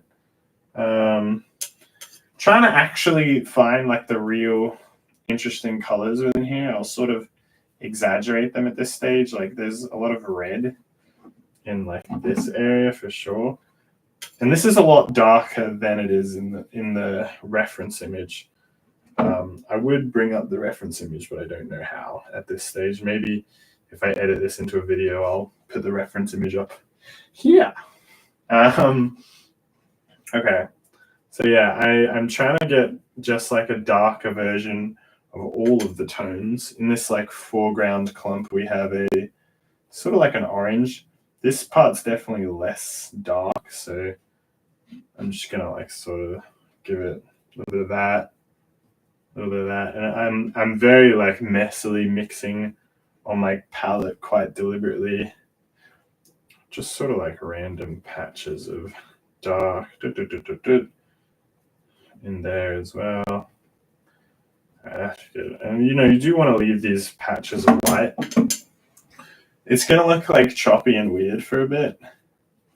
Just trust the process. Okay, I'm going to continue this. I want to do this whole area as one just to demonstrate this effect. Now, this more far away grass, because of the fog, gets quite desaturated. I'm not sure which one's which. Someone will have to inform me. So now I've got like almost an entirely gray dark here where I've mixed it in with black and white to just pull out all that color. I'm not going to bother with this mound. In the reference image, there's an unusual shape, and I haven't decided what to do with it because I don't know what it is. I think it's a mound of dirt. Okay. Yeah. And then I'm even going to do like another even more gray layer. A little darker. This has like basically no color in it. This is the darkest of the dark going in. All right, very good. We want to like almost create like this very noticeable color gradient as it comes down here. And it should get more colorful and at least for this foggy scene, more colorful and a little darker as it gets closer. The distant shadows sort of lose a bit. But look, all of this is not something you need to like know. This, if you're going off a reference image like I am, which if you're doing a landscape, you probably should be. If you're doing a realistic landscape, how dark this is, because I'm going to be, the next step once I do this is going to be sort of painting in patches of white and blending them together to get like quite a natural gradient. Now there's a bit of green here. It's important at this stage as well to actually try and get the interesting little colors in there, even like emphasize them. Like there's a tiny bit of green in here, and I'm gonna make like this whole area have like this element of green. I'm mixing my brush quite a lot with terps because I have this like messy underlayer that already kind of has the semi-accurate colors, and so I'm just sort of having that do the busy work. All right, let's get that in. Let's just blend it all a little bit. Doing this to try and like soften it out because I'm going to be doing some wet blending, and you don't want it to be too clumpy. Okay, so this is where it's at now. Hopefully you can see that all right. We've got like the dark tones sort of pushed in there. Now I'm going to do the opposite with the same brush. A little less so though. I'm because the final step, you know what? No, I'm getting ahead of myself. We'll save that. I don't want you to know yet. It's a secret. You're gonna earn that one. Okay. I'm just gonna mix up these lighter colors with a white and a sort of yellow. There's like a little bit of green in there. I think this is about right. And I'm gonna go in, like this. And the reason I do this dark chunk first is because it's oil paint. These are gonna blend together. So I can actually go like way too light with this. And the darker oils are sort of gonna mix with it, and it's gonna sort of pull it back a little bit, which is what I want. Maybe even like more greeny yellow. Yeah, okay, this is good. Just sort of chop that in there like that. That's like this weird foreground chunk that's notably bright. Now we've got a sort of more of an orangey color for the rest of it. Like, yeah, that's pretty good. A little bit more brown, maybe. You don't want it to be too bright. This one is kind of the opposite. The other one, you're emphasizing the darks. This, I would say, you actually want to de-emphasize the light slightly, which I'm doing a pretty bad job of right now. I would say this layer, you want it to be more mid-tony, I guess. This would be more so the mid-tones. I have a very hard time mixing like accurate, good mid-tones. I tend to exist within the extremes. So that's why I like to wet blend it, is because I can sort of achieve those midtones by mixing mixing these like highlights with these dark patches that I've created before. Okay, yeah, this area has like this warm brown to it. Like this. Here's another funny tip that comes up while I'm just doing this for any artist. If you sort of walk through what you're doing like I'm doing in a tutorial like format, even if it's like literally for no one, which kind of this probably is, it kind of helps. It feels like I'm being more deliberate with what I'm doing here because I'm trying to demonstrate how I know I've devised how to do this. And I feel like usually if I'm not tutorializing it like this, I probably don't follow my own rules that well. It's not that I have rules per se, but it's like, I don't know. I definitely feel like I've got a more deliberate sense of what I'm doing here. All right, we're gonna go. Got some lighter patches here. The one thing to like be careful of at this stage is the way you should be looking at it is not grass at this stage. These are just sort of blocks of light and dark, you know. Do not consider these to be any form of color. This is, or any form of grass rather, you know, you're not worrying about the structure of it at this stage. You purely should be just worrying about these weird you got some like orange. It's also like with the other step, it's kind of important to try and get the right colors here because the what we're kind of doing at the moment is creating a more detailed swath of like the actual colors so that when we do the detail, we're going to do the detail sparingly, like very sparingly. You know, I'm not going to be going in here and painting every individual strand of grass. And so this layer is going to do the heavy lifting of like all the actual look of the scene. So you kind of want to get this right. As close to right as matters, I suppose. Yeah, there's like green in here.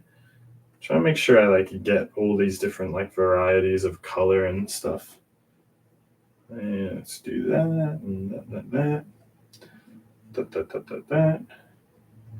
Sometimes, you know, you don't have to do it in like these two different zones of like light and then dark. Like I've just noticed a spot that is quite a lot darker than I gave in here. There's like this dark sort of green patch. So I'm just going to go in and paint that in. And I'm keeping everything very wet at this stage, as you may or may not be able to see. Probably can't. Yeah, there we go. It's like a little darker patches of. And you know, I'm layering these things up and blending them together to create a sort of messy texture to it. It works quite well with this because it's supposed to be sort of rainy, like that. That's kind of nice. It's kind of a little darker over here as well. And this spot is a lot darker, I think, actually. It's like a dark red. It's kind of cool, like that. Yeah, it's properly dark over here, actually. Maybe even going off into the distance. Okay. Oh, sorry, my shoulder's getting tired. Okay, keep going with the light here. Probably going to need to edit this into like, you know, just skipping past these steps, I suppose. But then you miss out on all my rambling. I'll figure it out. Okay, mixing. I'm getting to those further away areas, so I'm mixing a lot more white and black into what I'm doing, just so it's like desaturated or saturated, whichever one is supposed to be. It's more gray. All right. Like to sort of create some shapes. I said not to think about the grass, which is right. You shouldn't be.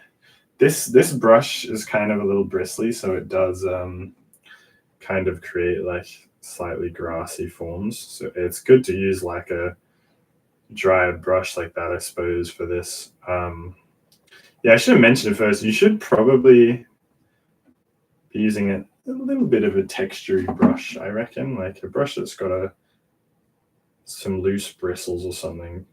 But it's not that you're trying to paint the grass at this stage, but if that underlayer has like a little bit of subtle texture, I think it really helps emphasize the grassy look. I'm sort of building up lots of layers of like going from light to dark all over the place. What have we got in here? We got this sort of very gray green shadow. All right, let's mix up a new color. Bunch of black, bunch of green and yellow. Get it like then some white. A lot more white. Needs to be a highlight. More green. Okay, that's probably about right. Yeah. So this is like a very sort of distant highlight. Okay, maybe a little bit more yellow and brown, maybe. Need to be slightly darker. There we go, that's right. So, no, not entirely. Throwing in these little patches and stuff. Kind of the wrong color. I've kind of messed up with the color here, but should on the highlight here for sure. And then it sort of carries over to there. I'm also doing a thing called like stippling is what I call it. I don't know if it's the right word for it. I think it is though. Where I'm not painting like strokes. I'm more just sort of tapping my brush around to just like get a lot of like variation of just like different spots. Make it look a little spotty and dense, basically. That's my aim here. Yeah, it's coming together. This spot is just generally darker, I think. Yeah, I'm sort of just blending it all together a little bit. For sure. Okay. Lighter, slightly lighter patches. I'm almost done with this this step here. Just really trying to make sure I get where the lightest points are. You know, I'm sort of glazing my eyes while looking at the image to just find those points where it actually is really bright. Like here is probably one of the brightest points. And there for sure down in the corner. There's also like quite a bright highlight over here. Over here. There's just like these little spots where the light's catching it. It's very sort of spread out and all over the shop. All right. Some like little highlight here. Cute. Okay. You can see what I've got here now. It's beginning to look more like a rich, detailed area of grass. But I am actually going to go in and paint some individual grass flicks because that's where it really sells the illusion. I'm not going to go through and do a uniform swath of grass because that would just be silly. Going to get a small brush. I usually like rest my palm like this so I can sort of brace. And I'm going to just paint like lots of little flicks of here and there of like highlights on those lighter spots, you know, find some. This part's like real fun. I like to have fun with it, you know, don't stress about getting like perfect strands of grass because, you know, it's sort of an illusion and grass is very chaotic. I'm sort of just flicking the grass around like a madman. Doing like little dots and points, mixing a lot of white in. Sometimes you have like a single strand that just catches the light. Changing my direction a lot. you don't just draw all the grass facing upwards. You want some like sagging and flicking and some long ones, some tiny little speckles.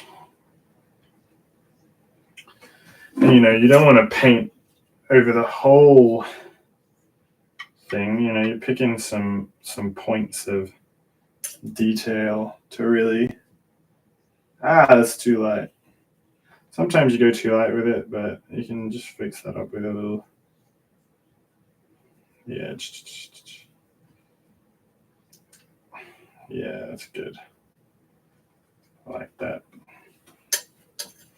Sometimes I'll even go in with like the darker colors as well with my little brush and sort of paint in some lines of dark and stuff like that. I think that's good to have a little bit of contrast. If there's like a darker patch, you can sort of throw in, and I'm like blending it a little bit as I go, throwing out some real ultra highlights and just making it sort of generally chaotic. And I'm gonna spend a little bit doing this over the whole image, which may take a minute.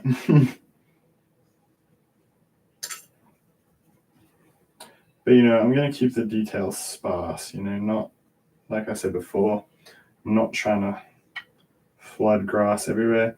In the past I have, for some, then I would like to sort of do that. But for this image, I kind of think the focus should be like these gloomy, foreboding trees, and this grass is just sort of a foreground treat. Just a little cheeky. Yeah.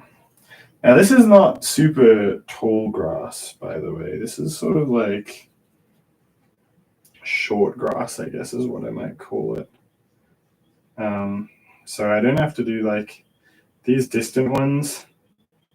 I tend not to do like broad strokes. I tend just to like sort of dabble my brush around to like find points where there's like a highlight. Sometimes I'll throw it out. I'm picking out like forms within this mess I've sort of made, and I'm just sort of, I don't know, like outlining them and putting some like highlights on the top of them.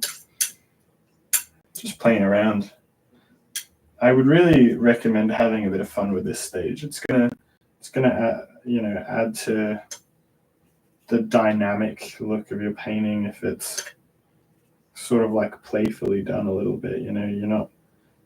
I find if you are too meticulous with grass, which I have been in the past, you can it can make the image look sort of flat and lifeless.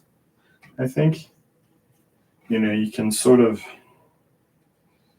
I'm trying to think why that is. I guess because it is kind of flat and lifeless. Like you've so carefully gone through and painted all these different strands of grass. You don't have that sort of chaotic fun that I think grass should really embody.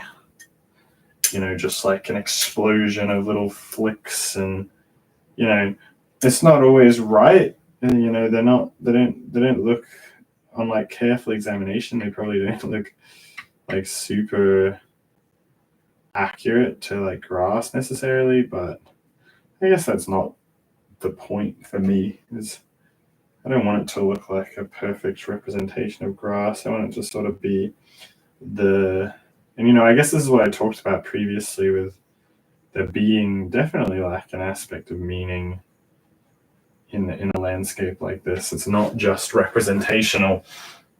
It's for the grass. I'm more trying to capture the power and energy of it. I'm trying to. That sounds very hippie, but I'm trying to capture the like I said, the chaoticness of it that I feel when I look at like a bunch of grass like this. I've had people look at some of my works with like really chaotic, messy grass, and they've been like, oh gosh, just looking at that grass makes me imagine all the bloody grass seeds like walking through that. And it's like, that's what you want. If you if you just have like a perfect representation of how the grass looks, like meticulously painted, I think you lose an aspect of that like feeling of it. You want it to feel like a messy patch of random bits and bobs. Some of it's detailed, some of it's not. You're almost emulating the way an eye would look at a patch of grass. You're not going to be focused. You're not going to have like full level of detailed focus on the grass as a whole. You're sort of going to be pulling out little bits of chaos that aren't really discernible as necessarily like lots of individual strands, but more just like a mess of whoosh. And that's what I'm sort of thinking about as I build this up, I guess. These bits here aren't really grass, by the way. So you're getting 2 tutorials in one. They're sort of flatland a little bit. The grass is sort of petered out into like a, for this, basically the same approach, but I tend to use different shapes. Like I tend to use straight lines and, you know, emphasize. And for like rocky, chunky bits, I like to do like lots of little dots and squiggles and make like a sort of muddy ground of it, which I'm going to do here. You probably can't see this bit, so I apologize for that. I need to get a better camera setup, which I'll probably work on. I'm not completely entirely painting over the ground that I just made. I'm sort of just dabbling in like little shapes like pebbles or I don't know, kind of like mud maybe. Trying to get like if there's like some interesting colors and interplay in there, like there's sort of a nice orange in there a little bit, sort of being sure to represent that. But I'm not really studying the actual image for that. I glance at my reference for like a general color, but the actual detail of it, I didn't think, you know, I didn't take this picture for the particular way the grass looks and like the details within the grass. I took it just for the general shape of the composition and the colors and the atmosphere. So when it comes to the actual details, I tend to completely stray from my reference image and just sort of do my own thing a bit, which is good. It gives me an opportunity to have a bit of fun. All right, let's get more of this like patchy, like patchy little grass here. For this like flat patchy grass, I tend to just do like lots of little like flicks, like you would imagine if you're a kid doing grass. You just sort of doing like which is always fun, and it looks surprisingly good.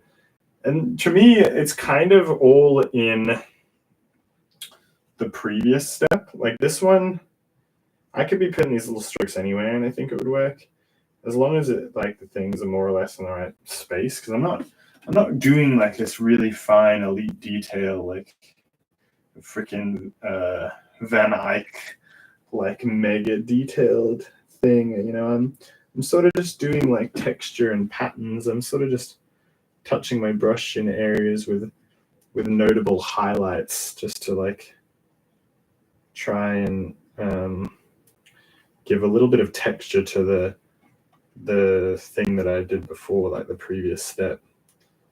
Sort of just infusing that texture in there.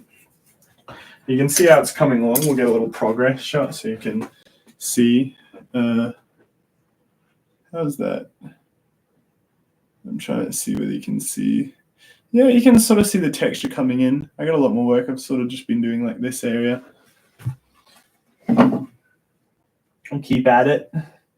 I hope I'm not just speaking to the void here, but I probably am. But if anyone does happen to watch this and really likes this kind of tutorial, I'd be very happy to do like an actual proper tutorial where I can like walk through the whole process and I'll actually edit it down. You know, that was part of the thing I really wanted to do with YouTube was like tutorials. You know, I'm not exactly like an a grand master or anything crazy, and there are better people on YouTube. But I do think there are some individual elements of my painting that I've developed over a long time of painting that I think are interesting and not a little abnormal, I suppose. So if someone sees my work and they want to know how it's painted, you gotta watch the video. I'm kind of just rambling now. Sorry about that. Throwing in some like. Sometimes I like to really focus in and do like a couple of really tiny grass strands just to like. You kind of need, you got a mess of these like real blurry, messy nonsense ones, and then you've got a handful of truly like minuscule detailed ones to really sell that illusion, because your eye is gonna see and be drawn to these little points of like extreme detail, and then they're gonna sort of see a blur of that detail carried across through the rest of it, and it's gonna give the illusion like that detail is sort of all over it, right? It's a little trick. You're bloody tricking them. I've been doing that for a while. This little best way to do grass, because I think you need both. Some people I've seen do just like the previous layers. They're like, oh, the suggestion of it is like enough. You can get away with just sort of having these blurry patches here and there, and going in and doing individual strokes is like unnecessary. And for that kind of work, I'm sure they're right, but for this kind of thing, I want it to seem detailed from a distance, but then it's all a bloody trick, isn't it? Okay, that's the wrong color. I'm sort of my brush is getting a little cooked because I got paint on my terps thing. Okay, there we go. Painting in some of that darker orange that's in there. Yeah, there we go. That's nice. Is it raining outside? Oh, it is. Lovely. I love the rain. You could probably assume from my painting that I really like gloomy, creepy weather. I think it's really nice, kind of cool, interesting. Lots of interesting like forms and shapes. Another thing to do, whether it's a component that exists within your reference image or not, is to have a couple of points of like proper highlights. Like it's just points where you've got like a lot of mid-tones around them, and then you have one spot where the light's just like really catching something, whatever it may be. I like to do that with the grass. You have some spots of really intense light.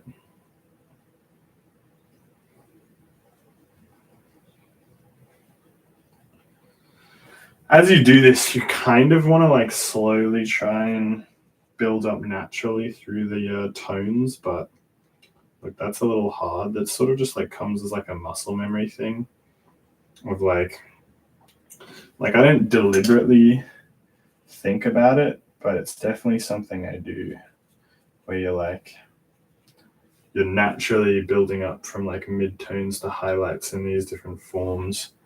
A huge element of this, mind you, is just like muscle memory. I've done this grass stuff so often that I have like a process that I'm so used to doing that it's almost hard to tutorialize, because some of the things I just do because I've been doing it like this for a while. Okay, crush.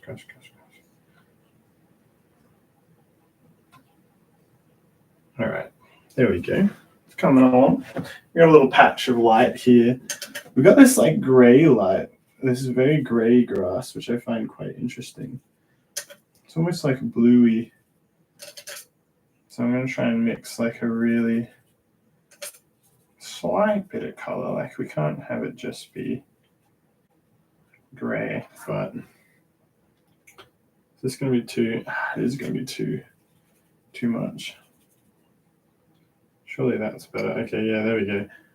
Yeah, we got like this sort of misty gray grass, which is cool. So obviously the light here is very gray. We got to be sparing. We've only got a couple of spots where you have that really extreme sort of yellowy, goldeny coming through, but the rest of it should be generally more gray.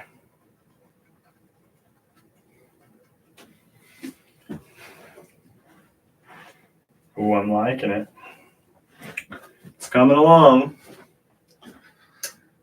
Oh, my back. Oy. My back really hurts for some reason. Okay, now this distant stuff is like almost entirely white. But I got like a little bit of yellow in there actually. But for the distant grass, it's almost kind of like doing the short grass where I'm just sort of dabbling like lines. This stuff is like far away, basically just like lines as if you're, yeah, there we go.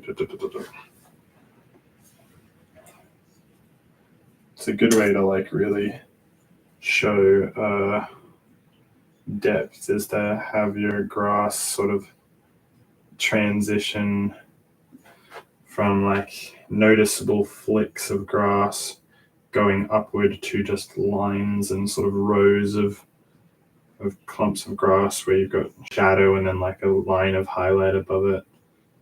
It's sort of the way to do it, I would say. Now this area is darker, but it still does have highlights, so we can't neglect that. Just sort of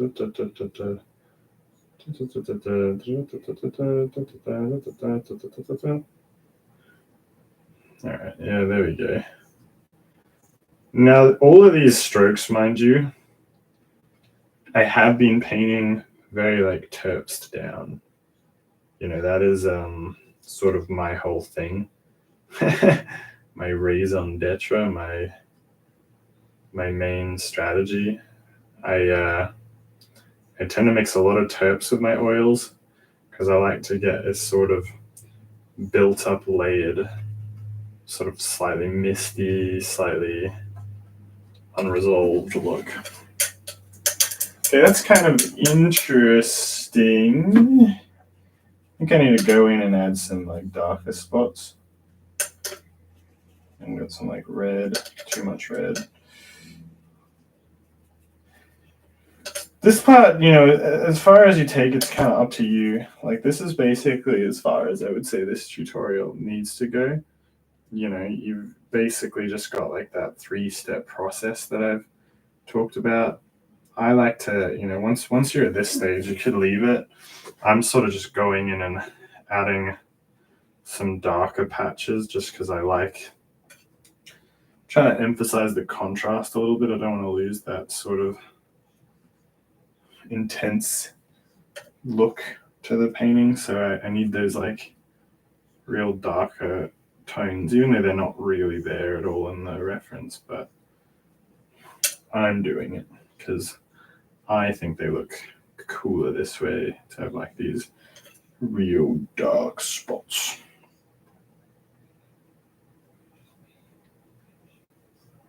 Yeah, okay. I will also, after this, and you know, I'm not being careful with, sorry, I changed my thought. I'm not being careful with painting over strokes I've already painted over. Like I'm sort of creating like this layer of just texture. I'm not worried about like individual strokes of grass. Like, oh no, these strokes look really good. It's like, no, I'm going to paint over them. You know, it's just a sort of layer, a sea of grass. Gonna try and add some more color into there a little bit. Hopefully not too much. Yeah, that's good. And that's beginning to look like real grass. You can't really see too well, I don't think, but you know, I'll probably try and post, like, if I edit this into a video, I'll try and put actual pictures. But I mean, yeah, that's grassy. Ooh. This is gonna be like the most useless tutorial if anyone actually wants to follow it. If anyone's actually like, I really want to paint grass, and they find this informative video on like how to oil paint grass like this, and then it's mostly just like me rambling and painting and not really tutorializing anything. So I apologize to that. If you watch this to try and learn how to paint grass and have gotten nowhere because I'm sort of just rambling, I'd say to you, I am sorry. And I'm sure if you'd really like that and you didn't feel like you got it from this video, leave a comment or something, and you know, say your tutorials, share a comment. I will make it happen. All right. I would love to actually make a proper tutorial, but I just don't know if I can, like, without someone explicitly actually wanting it, I don't know if I can be entirely bothered putting like all the effort of like editing together a proper video. I suppose if there's someone out there who wants it, I'd love to make it. I think, you know, helping just one person like figure out some good strategies, I think, is always like quite rewarding. So yeah, only one person needs to ask for this, and it'll be theirs. I'm willing to do it. And don't feel guilty that I'm making a video just for you, all right? I'm proud. I would love to know someone has learned something from me. That would feel great. All right. Oh, this grass looks meaty. I'm kind of digging it. I'm digging it. Oh, diggity damn. All right. More grass flakes. Sort of going overboard with this. You don't really need to do this much. But all right, let's end this not tutorial here. I think that's like cool and interesting.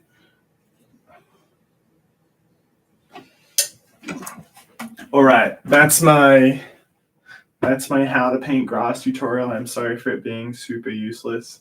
Here is the final grass result. I wish you could see it better. Kind of just isn't focused. Oh well, I'll give you like a detail shot as well so you can see. You see it's just sort of like little patterns and flicks and whatnot. The suggestion of detail. All right, that's me. Thank you.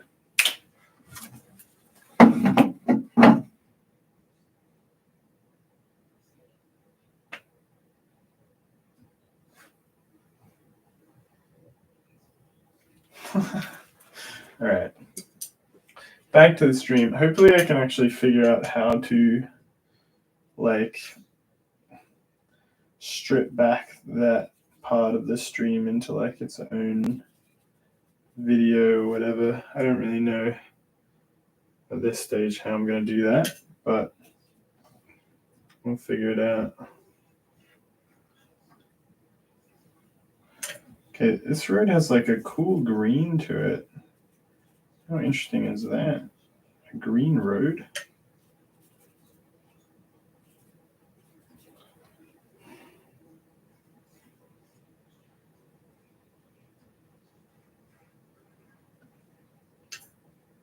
Okay, it's like a dark green.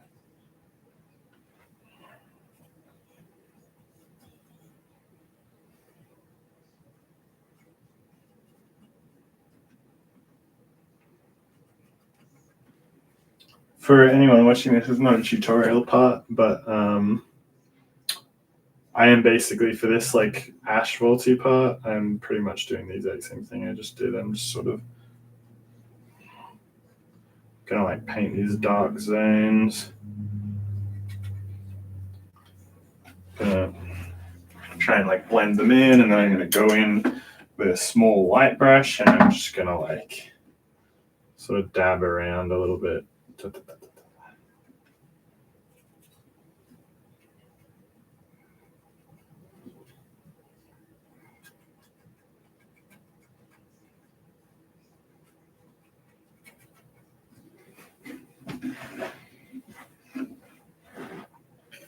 Oh, don't do that.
I'm gonna have a drink of water. There it is.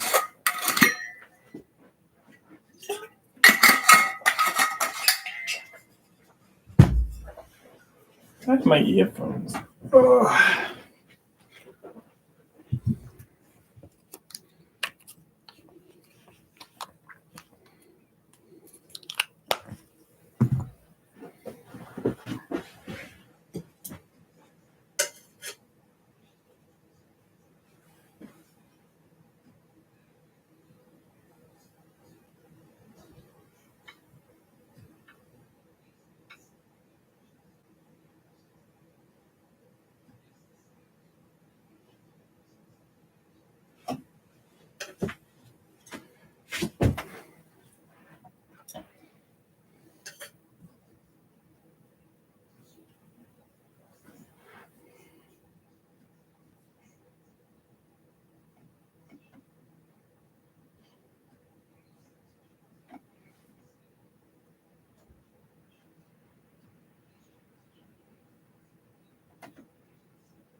I think I'm just gonna end the stream here. I know I haven't finished the painting, but it's basically finished, and I gotta go have lunch and stuff. So there it is. There's the painting. If I edit this together, I'll show the reference image. It's a fair bit different to the reference image, but I'm pretty happy with it. It's got like a nice gloomy vibe to it. Yeah.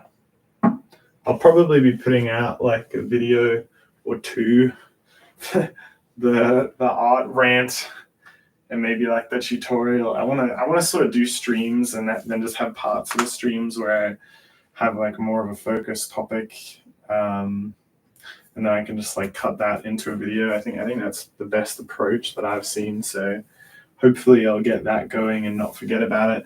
But yeah, thank you for watching.